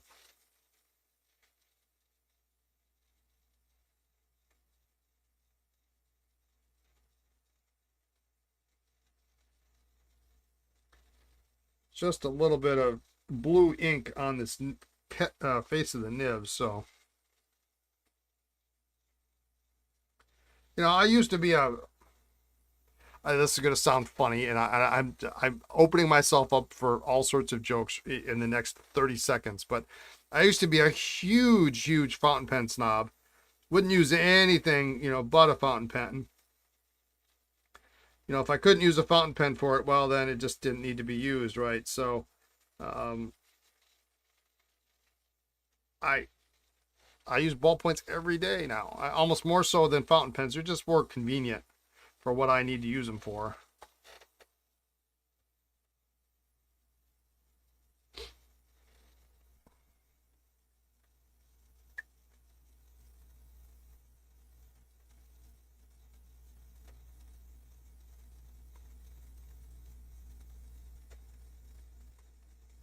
Omaha Dad Games, how you doing? You use mechanical pencils a lot more recently than fountain pens?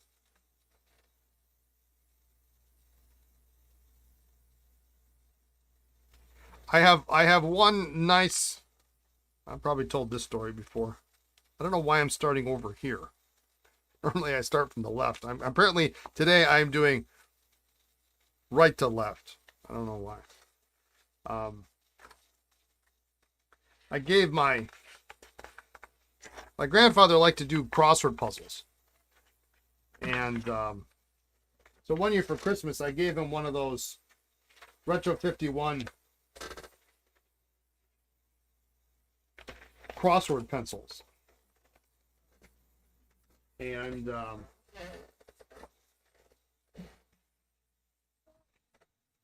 when he passed and we were cleaning out the house, he had the pen on the side table by the couch, and the eraser is worn off just so beautifully.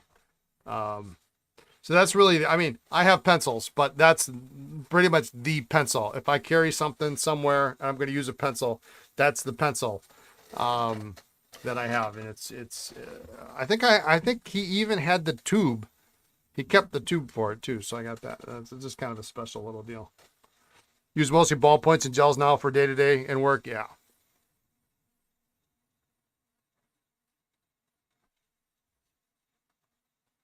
Well, that doesn't write very well at all now, does it?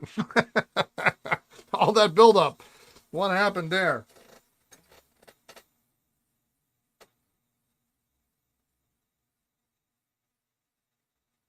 I don't have a use for pencils much.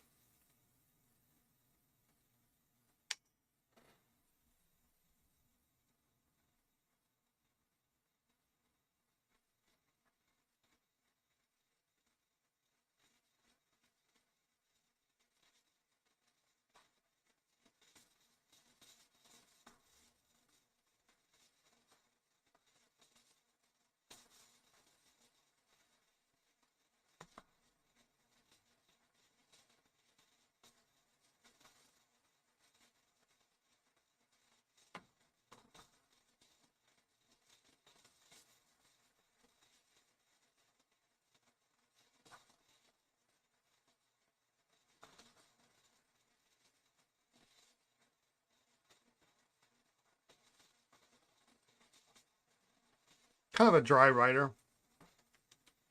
See if we can open that up. Being in tech, you need to make modifications to your notes constantly, and scribbling it out is just too much chaos for you. Yeah, yeah.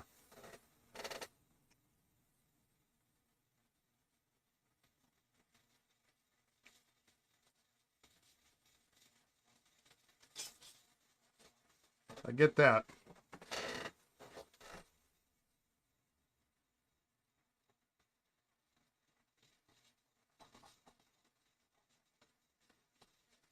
There we go.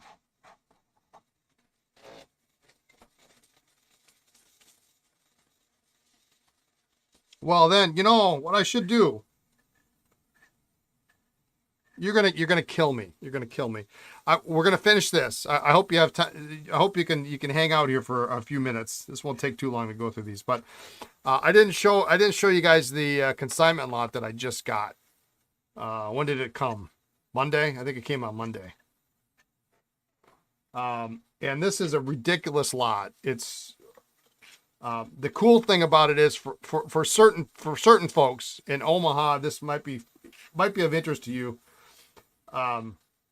This collection came from a collector who he got the fountain pen and the rollerball and the ballpoint and the mechanical pencil.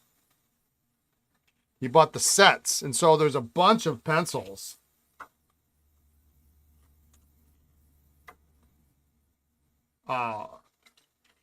Which, you know, sometimes is,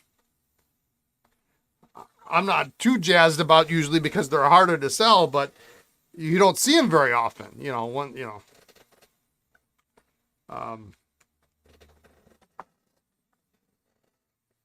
especially on nicer, higher end pens. You just, you know, Mont Blanc Bordeaux, the 144 pencil. I mean, I know that's not the number. I forget what the number is for the pencil is.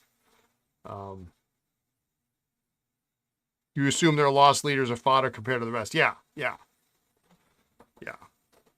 But you know, some people like, or they like sets and they like to have a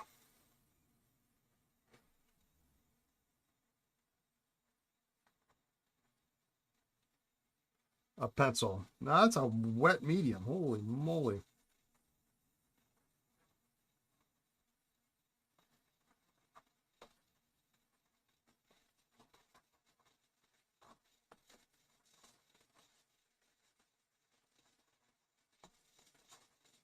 More of a broad, actually.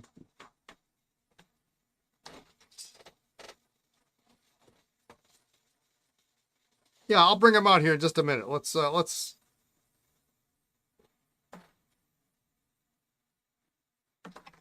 get these. Let's get these tested up and spun out.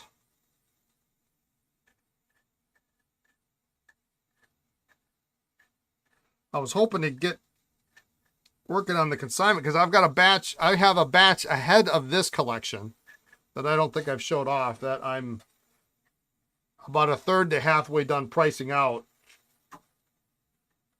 And then I have a batch before that I've got priced out, but I need to and photographed that will be pretty much done. I'll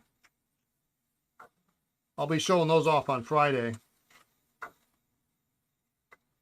But, you know, I got this package of vac diaphragms, and I'm like, oh, guess what I'm doing today?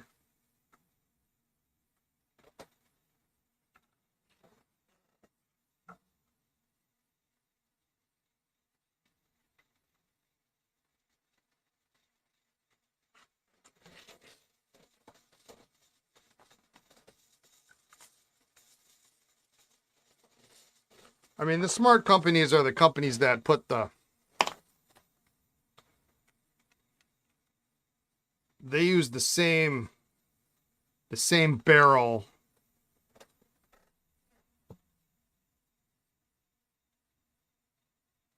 and then just make it adaptable so that it could be a roller ball or a pencil or whatever, you know. Boy, this is going to be annoying. You got all these little fins in here, and it's going to get all inky.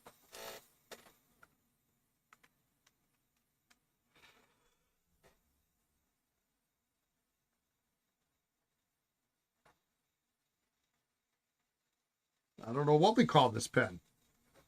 We're going to have to figure that out.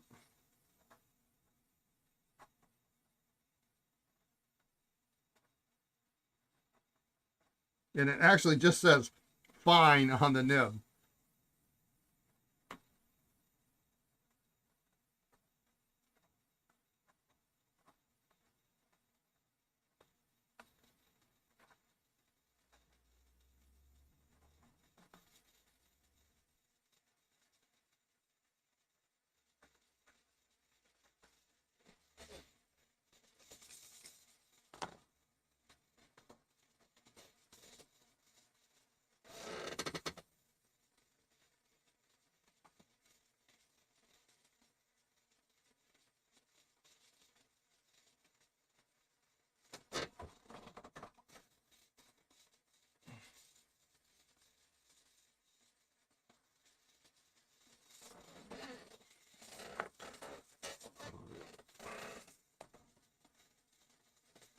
Yeah, cost of retooling. Yeah.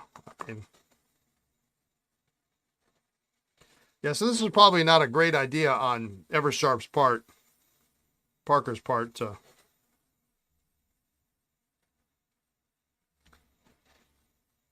I guess at least if you're using a cartridge, you don't have to worry about that. But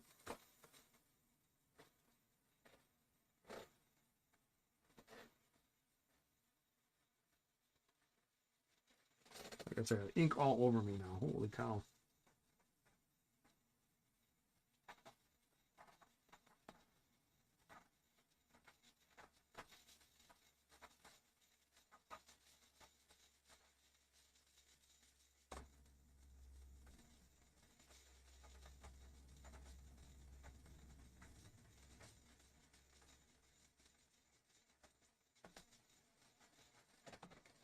And it's a stiff, kind of unexciting, but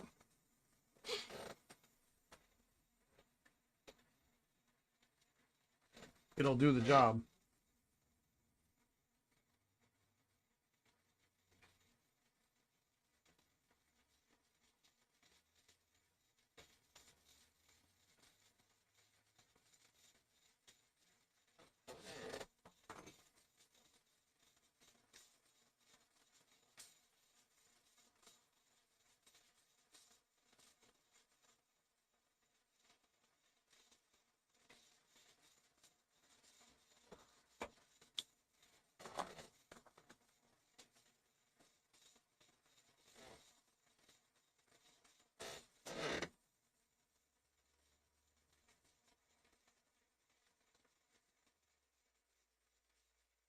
A cool piece of late Parker history.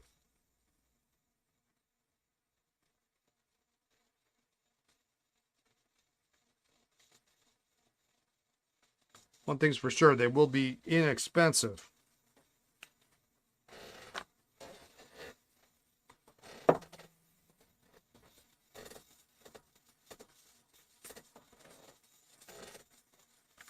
All right, this one does not take a converter, but I'm going to use a converter just because it's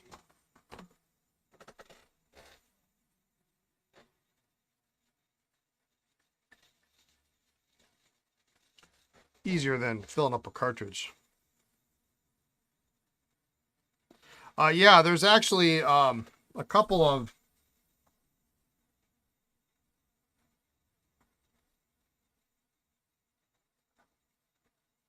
Sailor Magellan pencils too.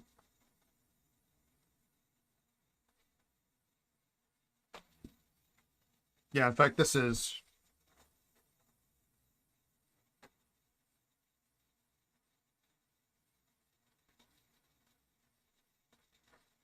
cartridge sticker on the barrel.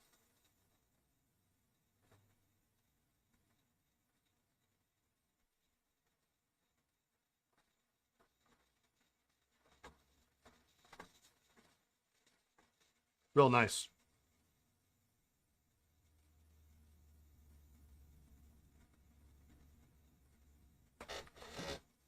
And with the two-tone cap, it's pretty sweet.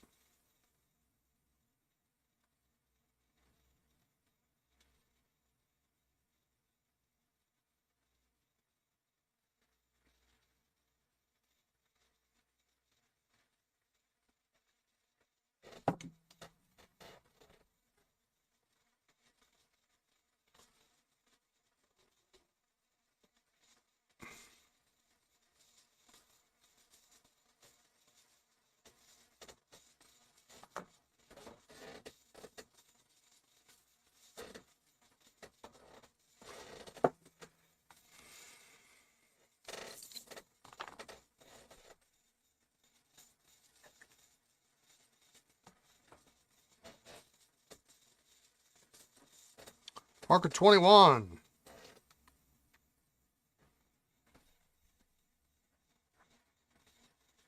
I don't see any leaking around the hood. And I think this is a Super 21, maybe.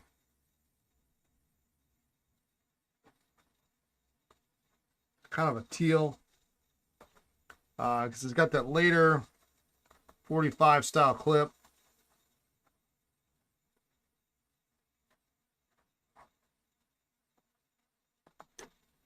Nice writer.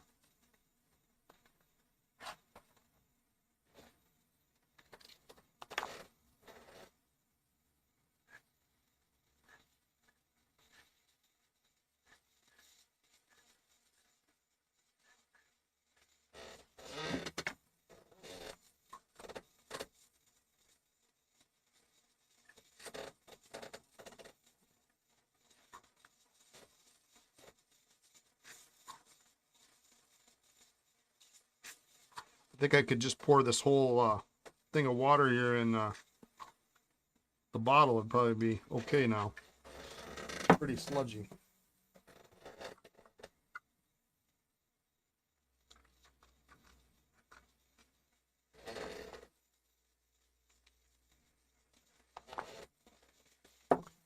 All right, and we got a 51, and that's it for testing today.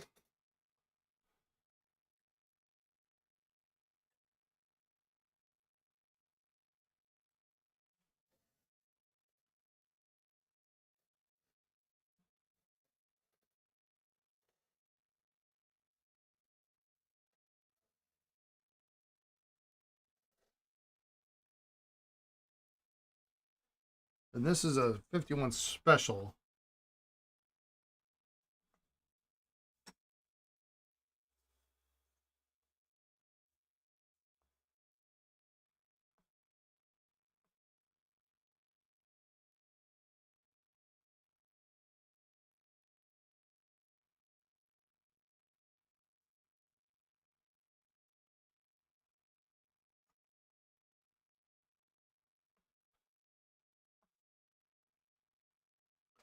Still fast writer too. Nice.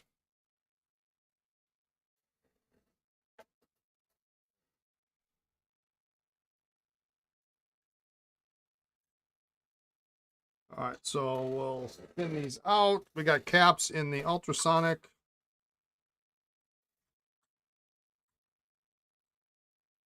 We can seal this guy up. And then I'll show you those consignment pens.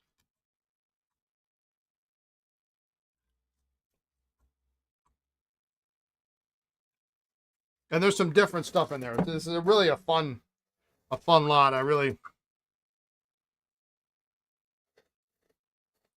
What is tomorrow? Tomorrow's Thursday. I'll have a lot more time to get caught up on stuff, and that's probably the day. Tomorrow's probably the day my Herbin order is going to show up, or Bon, or however you want to pronounce it.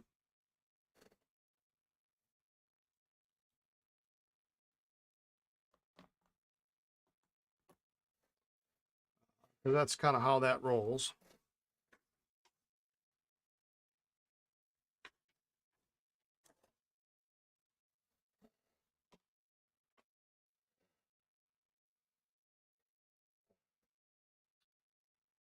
But that's just going to have to wait. I got to get caught up on this stuff. There's too many cool pens to be sitting here that we need to sell.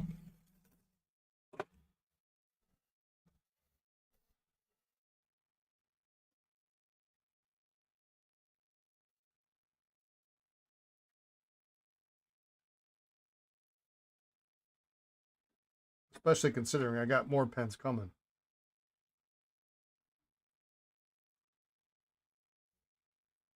My daughter's panicking a little bit. I told her the other day, I said, well, we got this coming, we got that coming. It's like, well, that's really great, but slow the F down, she said.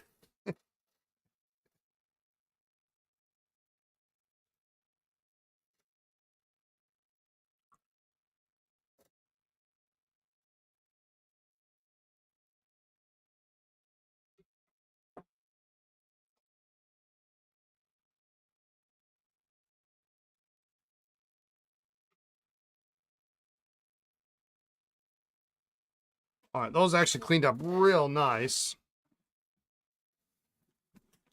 So those we can just spin right out.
Let's see if we can do this without damaging the sticker here.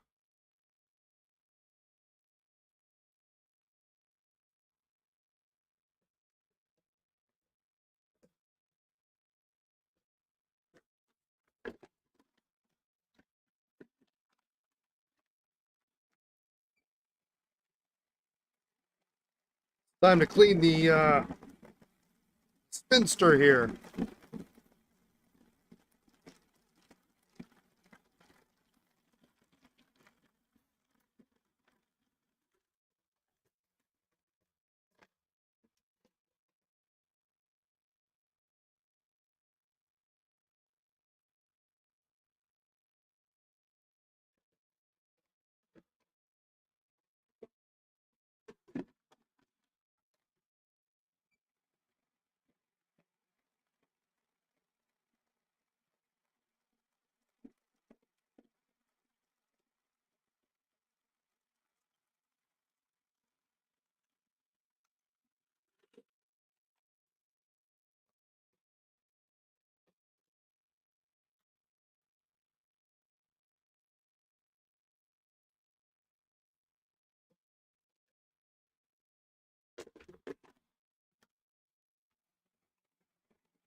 I didn't really pay attention which cap was with which pen, but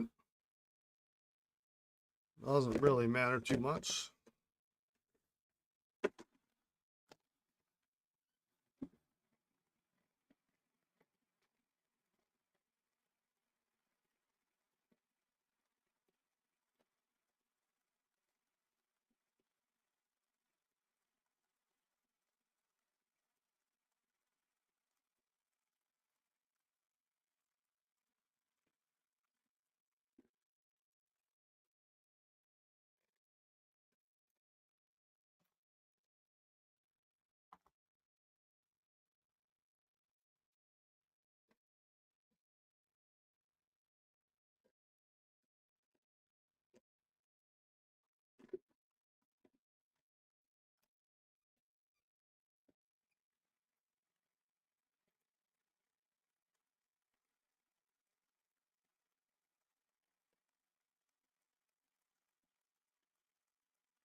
All right.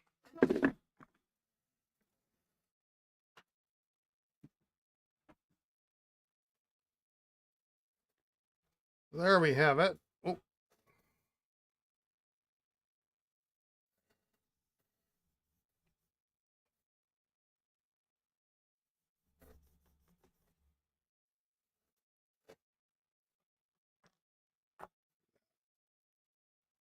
That's a decent tray of not terribly expensive pens. Let me go grab those consignment pens. Omaha, I hope you're still there. We can oogle over some pencils together. Hang on, be right back.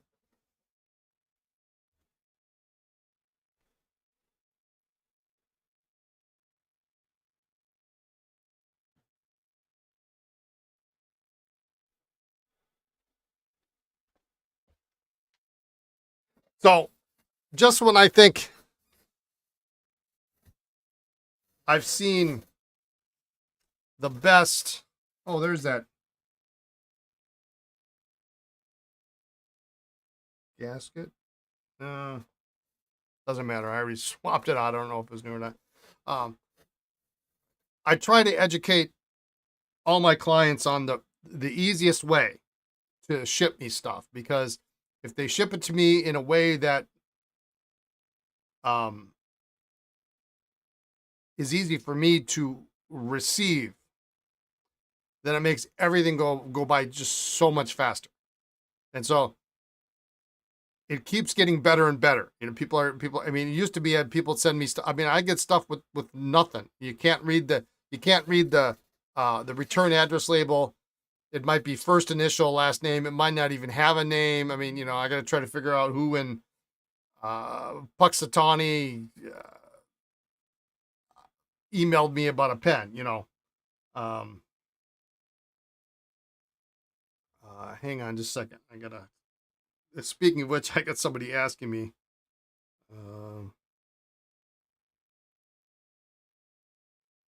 Where to ship something.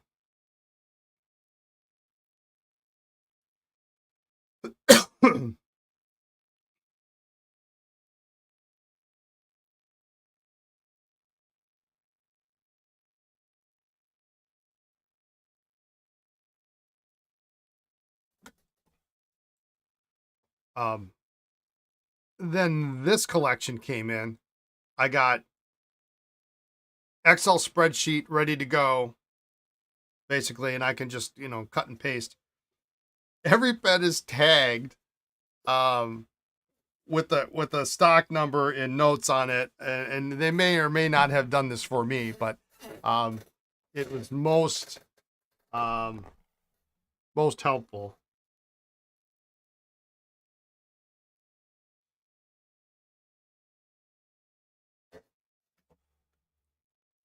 So here we go. It doesn't even fit on the whole screen. Look at this. It's ridiculous. Yeah, there we go. That's pretty close. That's pretty close to the whole camera angle here.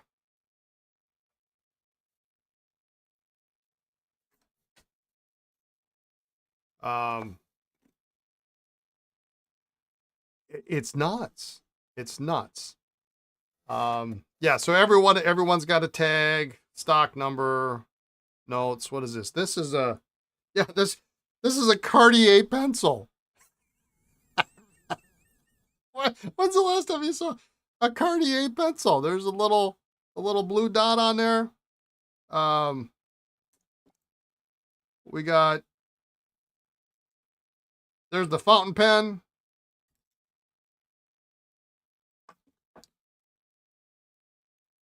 This is probably the roller. Yeah, this is the matching roller. So these are like all sets.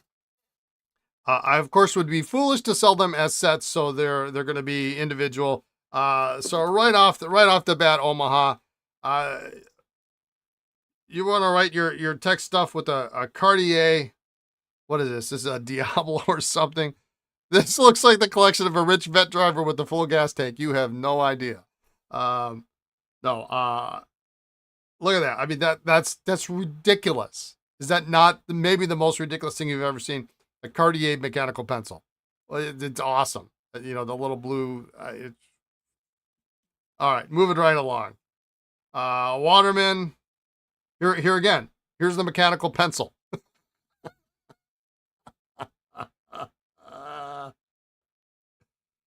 And I love these twist activated ones with the retractable pipe. Or no, there is no pipe. Matching ballpoint.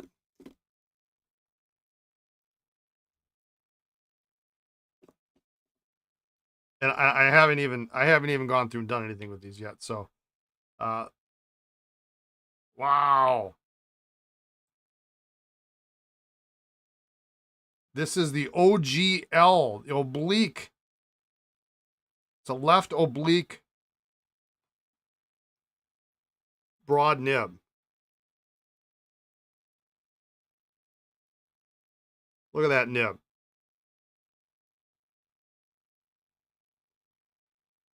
That's ridiculous. That's just ridiculous. And that's not the only one like it in here. This is probably the roller then. Yeah, this is the roller.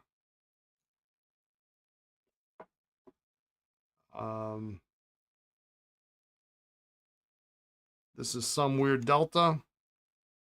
Delta Israel. I guess this is what this one is. Gentleman's name is engraved on this one. Not my cup of tea, but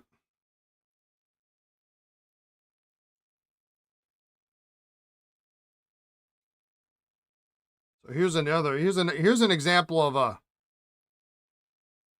modern. I haven't even tried this.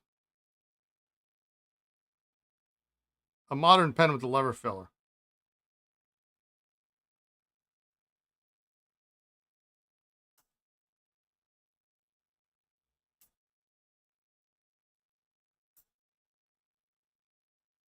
Delta piece pen.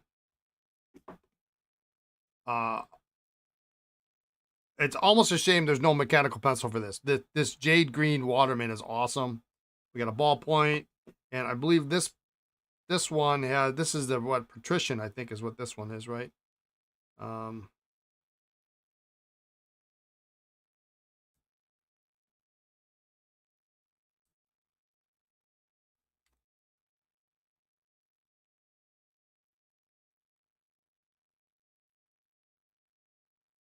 This is oblique fine on this one. That's like the most ridiculous find I've ever seen.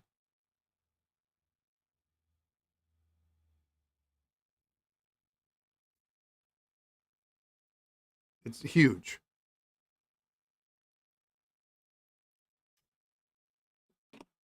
Here we go. This is nice. Aurora 88 gold fill cap mechanical pencil. I mean, that's classy. It's so classy.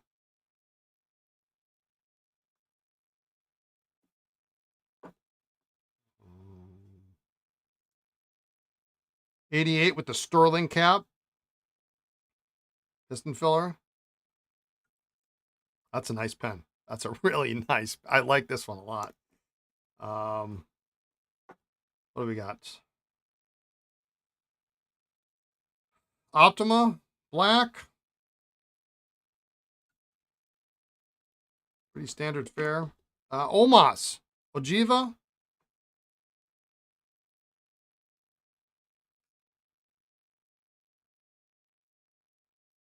It's like a finish nib.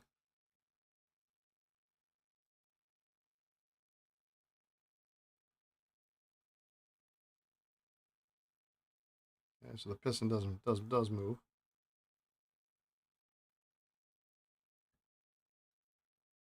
Original Omas as it is. I'm gonna throw that here.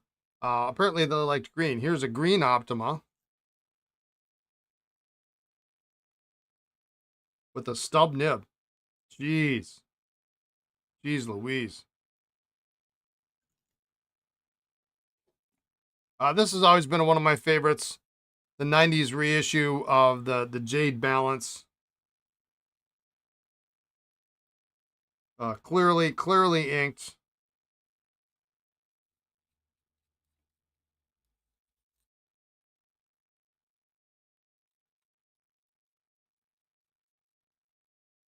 Need to do maybe a little cleaning up, but what a nice. And this should be the matching ballpoint. We got some vintage sailors. Here's first generation 1911 with music nib, it looks like. Yep. Music nib. Got that early flat top.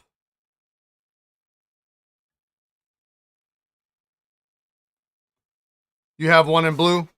A bounce, you mean? Or the sailor? Here it is in green. This is super nice. I like this. Broad nib. Balance, yeah, yeah. Those were really nice. The only problem was is the material was a little thin and it had a proclivity to crack. This is nice though, broad nib. I like that. So this is why I don't like tags because they get all over the place. So we'll figure this out. But here is, yeah, these are cap actuated.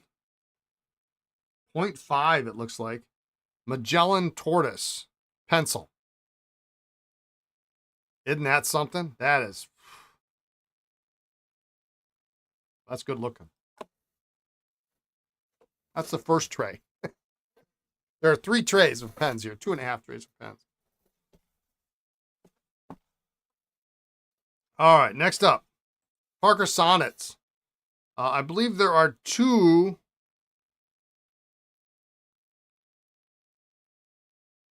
of these Ciselé roller balls. So that later Ciselé, I think, is it this one? Oh, this is it's like a broad, this is a stub nib on a sonnet. How cool is that, huh? Yeah, then this would be the other roller. And what do we got here? And this is a mechanical pencil. I thought for sure this would be a ballpoint, but yeah, this is a mechanical pencil. Retractable pipe even. That's kind of sweet.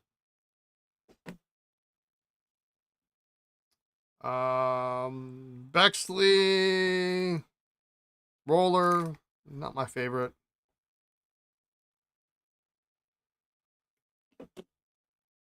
I think this is the fountain. These are 5th anniversary, I think. 14 karat nib. I wish there were more of these, but this is...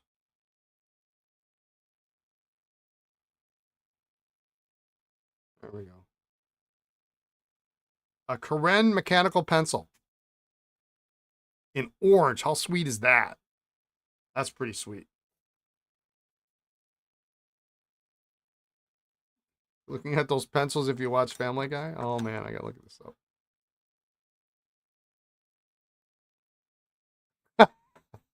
Cartier Aurora Parker. And here's the Bordeaux. Now this is kind of sad. It's a complete Bordeaux set. We got a 146. We got a Legrand 146. It would have been at the time. Fountain, roller ball, ballpoint, mechanical pencil. Looks like a stub, probably a stub nib. That beautiful 2-tone nib. But the owner had his initials engraved on every piece on the clip. So if your initials are RRS, man, you are in business. In Bordeaux, and this is the original Bordeaux, of course. Pencil, ballpoint, roller. Dual fold mosaic, mechanical pencil. Look at that. And this, I believe, is the matching fountain. Yeah, this is the matching fountain. Medium nib.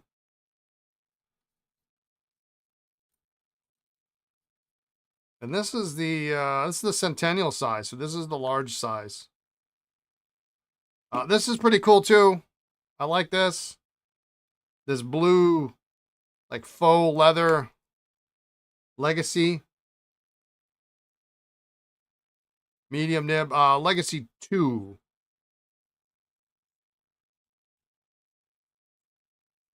And matching ballpoint, looks like. That's kind of unusual.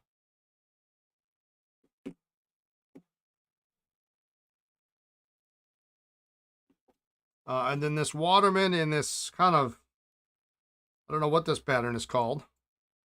Like a faux lizard or something. This is international size. Or I guess that not international size. This is a Waterman. Ridiculous oblique broad nib. OGL. Left oblique. Just obnoxiously large.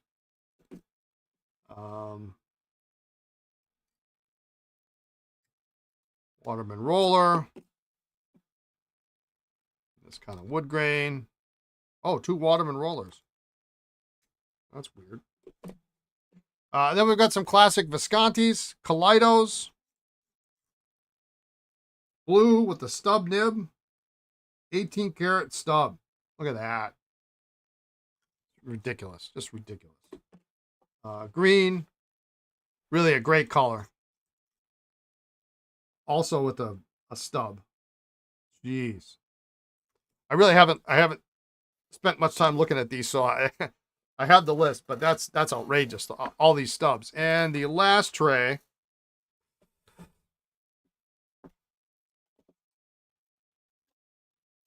We got some Caran d'Ache. What are these? Le Mans.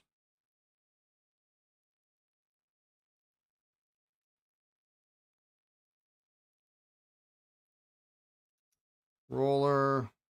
This looks like a 4-piece set here.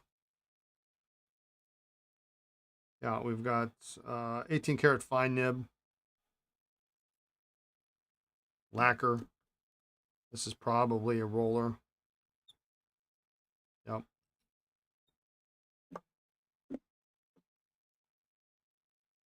Ballpoint. Nice action on the ballpoint. And, of course, who doesn't want a Caran d'Ache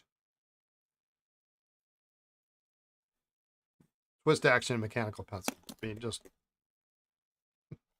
ridiculous. This is kind of odd. This is a Conway, and this is a clear case, I think, of like really not. I'm not a huge Conway fan, but they didn't even bother shortening this up. This is like the most ridiculously long. It doesn't even fit in the tray. I mean, it's so big. A mechanical pencil, and I thought, well, maybe that's is a combo, but you know, you take that off, and it's not a combo. And then this is the matching fountain, I think. Oh, there's a roller. It's a roller, yeah. Aurora Africa Limited. Roller. Of course, it couldn't be the fountain, right? And what do we have here? This is a pencil. And I had no idea they made an Aurora Africa and a pencil.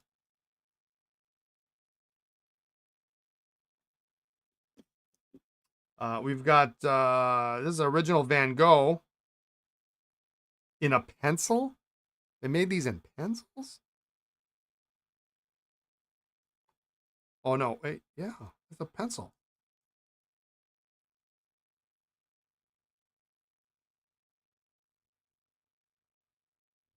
Needs some work. I had no idea they made these in pencils. That's ridiculous. Yeah, the Africa material is gorgeous, right? Isn't it?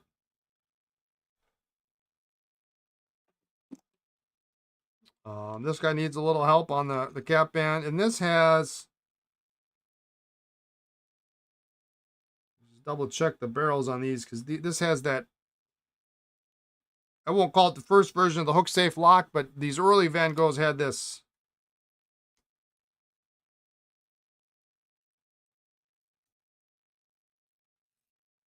similar type of locking mechanism, and they typically break. You got to check the barrels for cracks. There were a couple versions of them. What a great great material.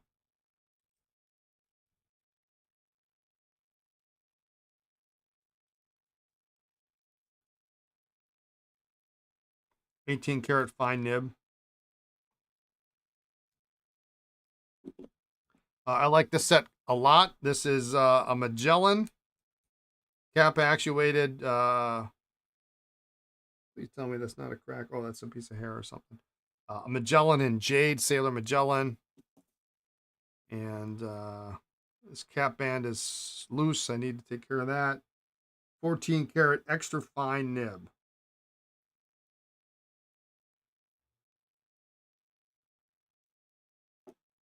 Well, this needs to go back on there. But I always love these Magellans. I thought they were really super cool.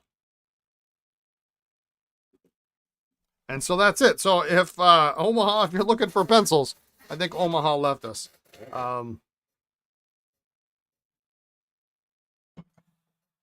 These will be making to the website. These are making their way to the website at some point in the next week or two. But if there's anything you saw here that you are interested in, feel free to shoot me an email. hello@cardinalpens.com. If you want to be put on the reserve list, as it were. Some of these stub nibs on these two Voyagers are ridiculous. 18 karat stubs. I mean, on a I didn't even see what was the nib on this. I think this was a medium-ish. Oh yeah, this is a stub too on the smoke blower. Legacy, the Waterman stubs. I mean, that nice jade green. I mean, that 88 with the sterling cap. I mean, Omas. They're all heavy hitters. Every single one of them. So if there's anything you see that you like, and you want first crack at them, shoot me a message, and I'll let you know as soon as I've got pricing locked in with the consignor. But that was my fun on Monday, and they were wrapped so ridiculously well on top of everything. There was lining in the box, and then they were wrapped in. I mean, it was ridiculous. So I'm gonna set these off to the side, and I think I've got another pen I need to assemble today too.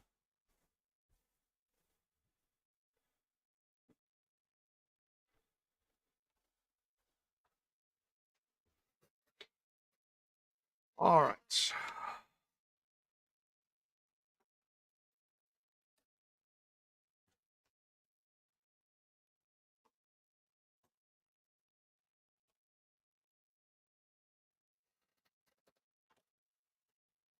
I'm just going to put this Edison together.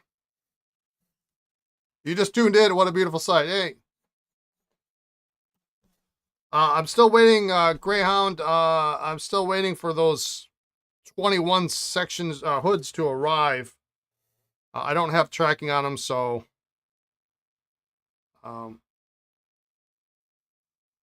don't know when they're. I think there's two good sections, so we'll see if they fit.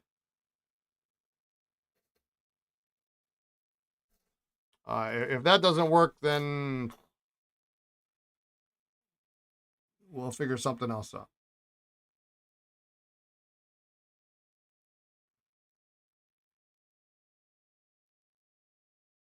But if I know Mike, if he had him in front of him, he was going to get it done and get it out of the way, so he didn't have to deal with it,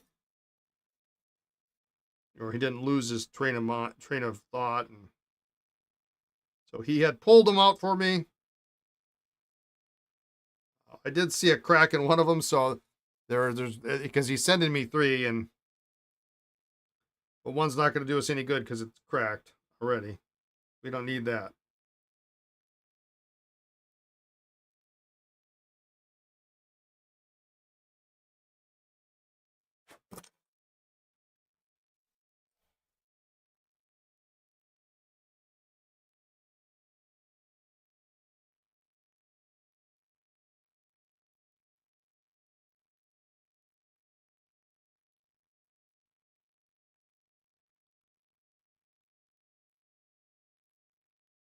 Yeah, that turned out all right.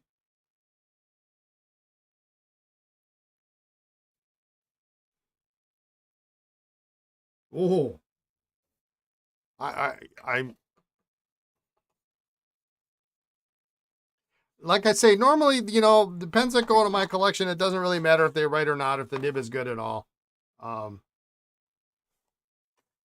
we're gonna ink this one up, and then we're gonna clean it, and then I'm never gonna write with it again. But um,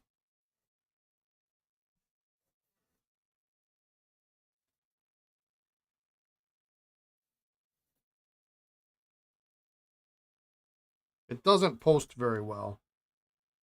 I mean, it sort of posts. If you want to go to the Conklin, the modern Conklin school of posting, it's really kind of it doesn't really work. But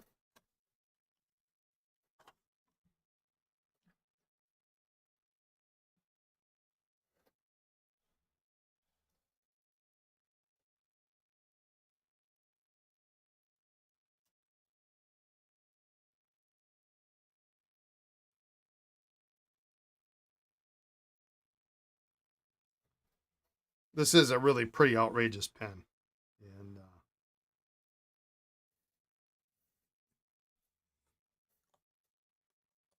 you'll see why I want to ink this up. So if you're just tuning in or you haven't seen the process on this pen, um, this is an Edison from Petersburg, Virginia, a 1920s pen. And I happened to find the right nib for it. I had a Waterman nib in it. And I happened to find the right nib, which in and of itself is ridiculously impossible. Um, but it's hand engraved, gold filled filigree. It's marked on the clip, it's marked on the lever. And of course, with the nib, makes it 3 spots.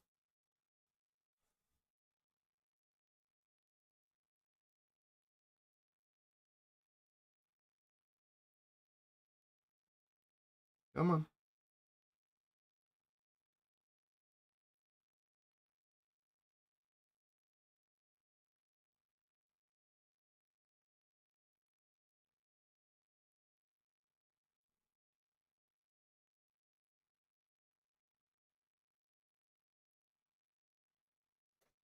I did fill it, right?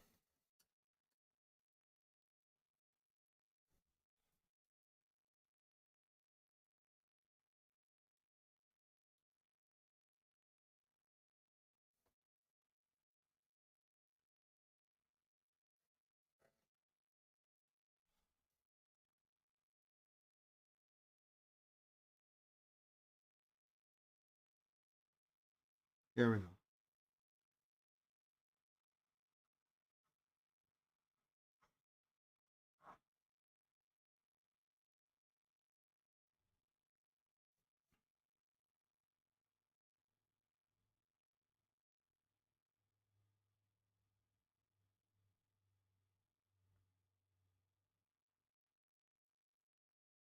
Really having a hard time trying to. This is why I wanted this here. I completely railroaded it and dried the feed. The feed obviously does not keep up.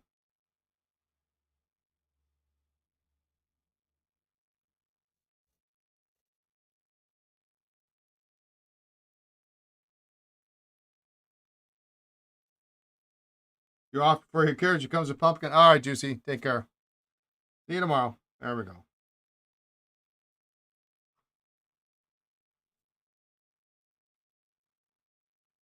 It's pretty broad. Then yeah, I railroaded it and it's. But I mean, look at that. That's ridiculous.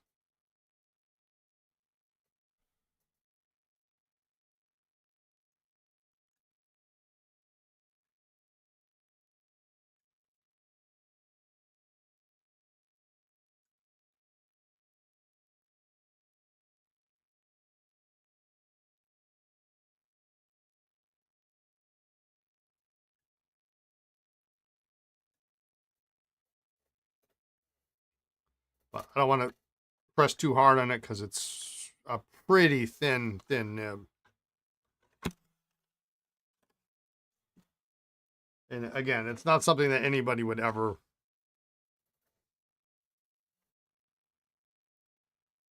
you wouldn't really use this pen.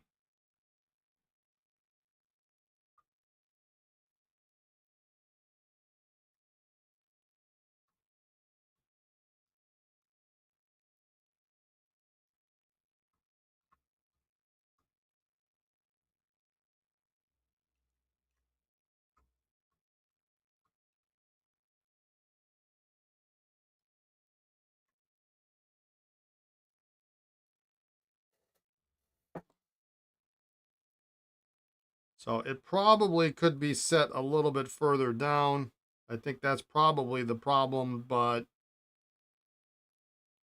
it's a we risk damage to the nib, so it presents well as is, and I think that's as far as I'm concerned, that's really good enough.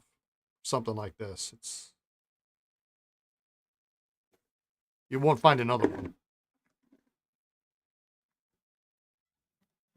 Could it be tuned? Yep, and I'll leave that for someone else later.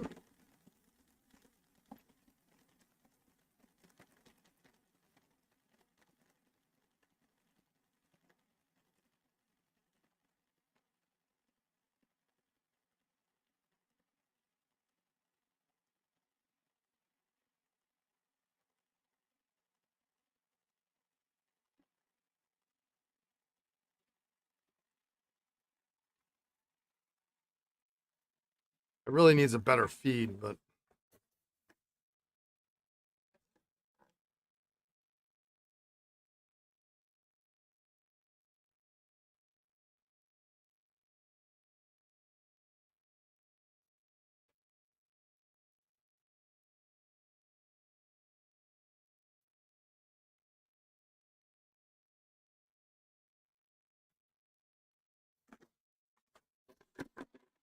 it is a good looking pen. All right, we got 4:30.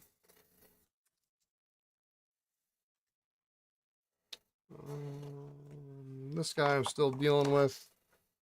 Deal with that later. Tomorrow we've got a snorkel to assemble.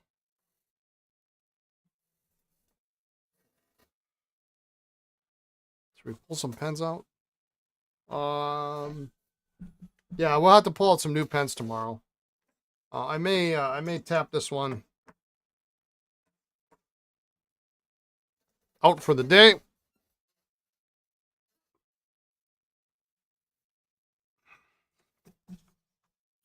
And we'll come up with something to do tomorrow.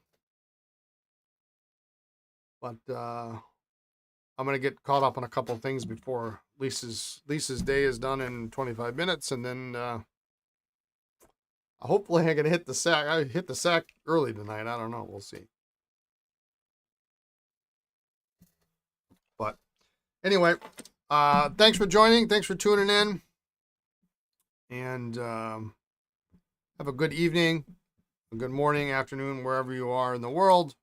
Be kind, be well, and I'll catch you tomorrow, all right? Take care, everyone. Good night.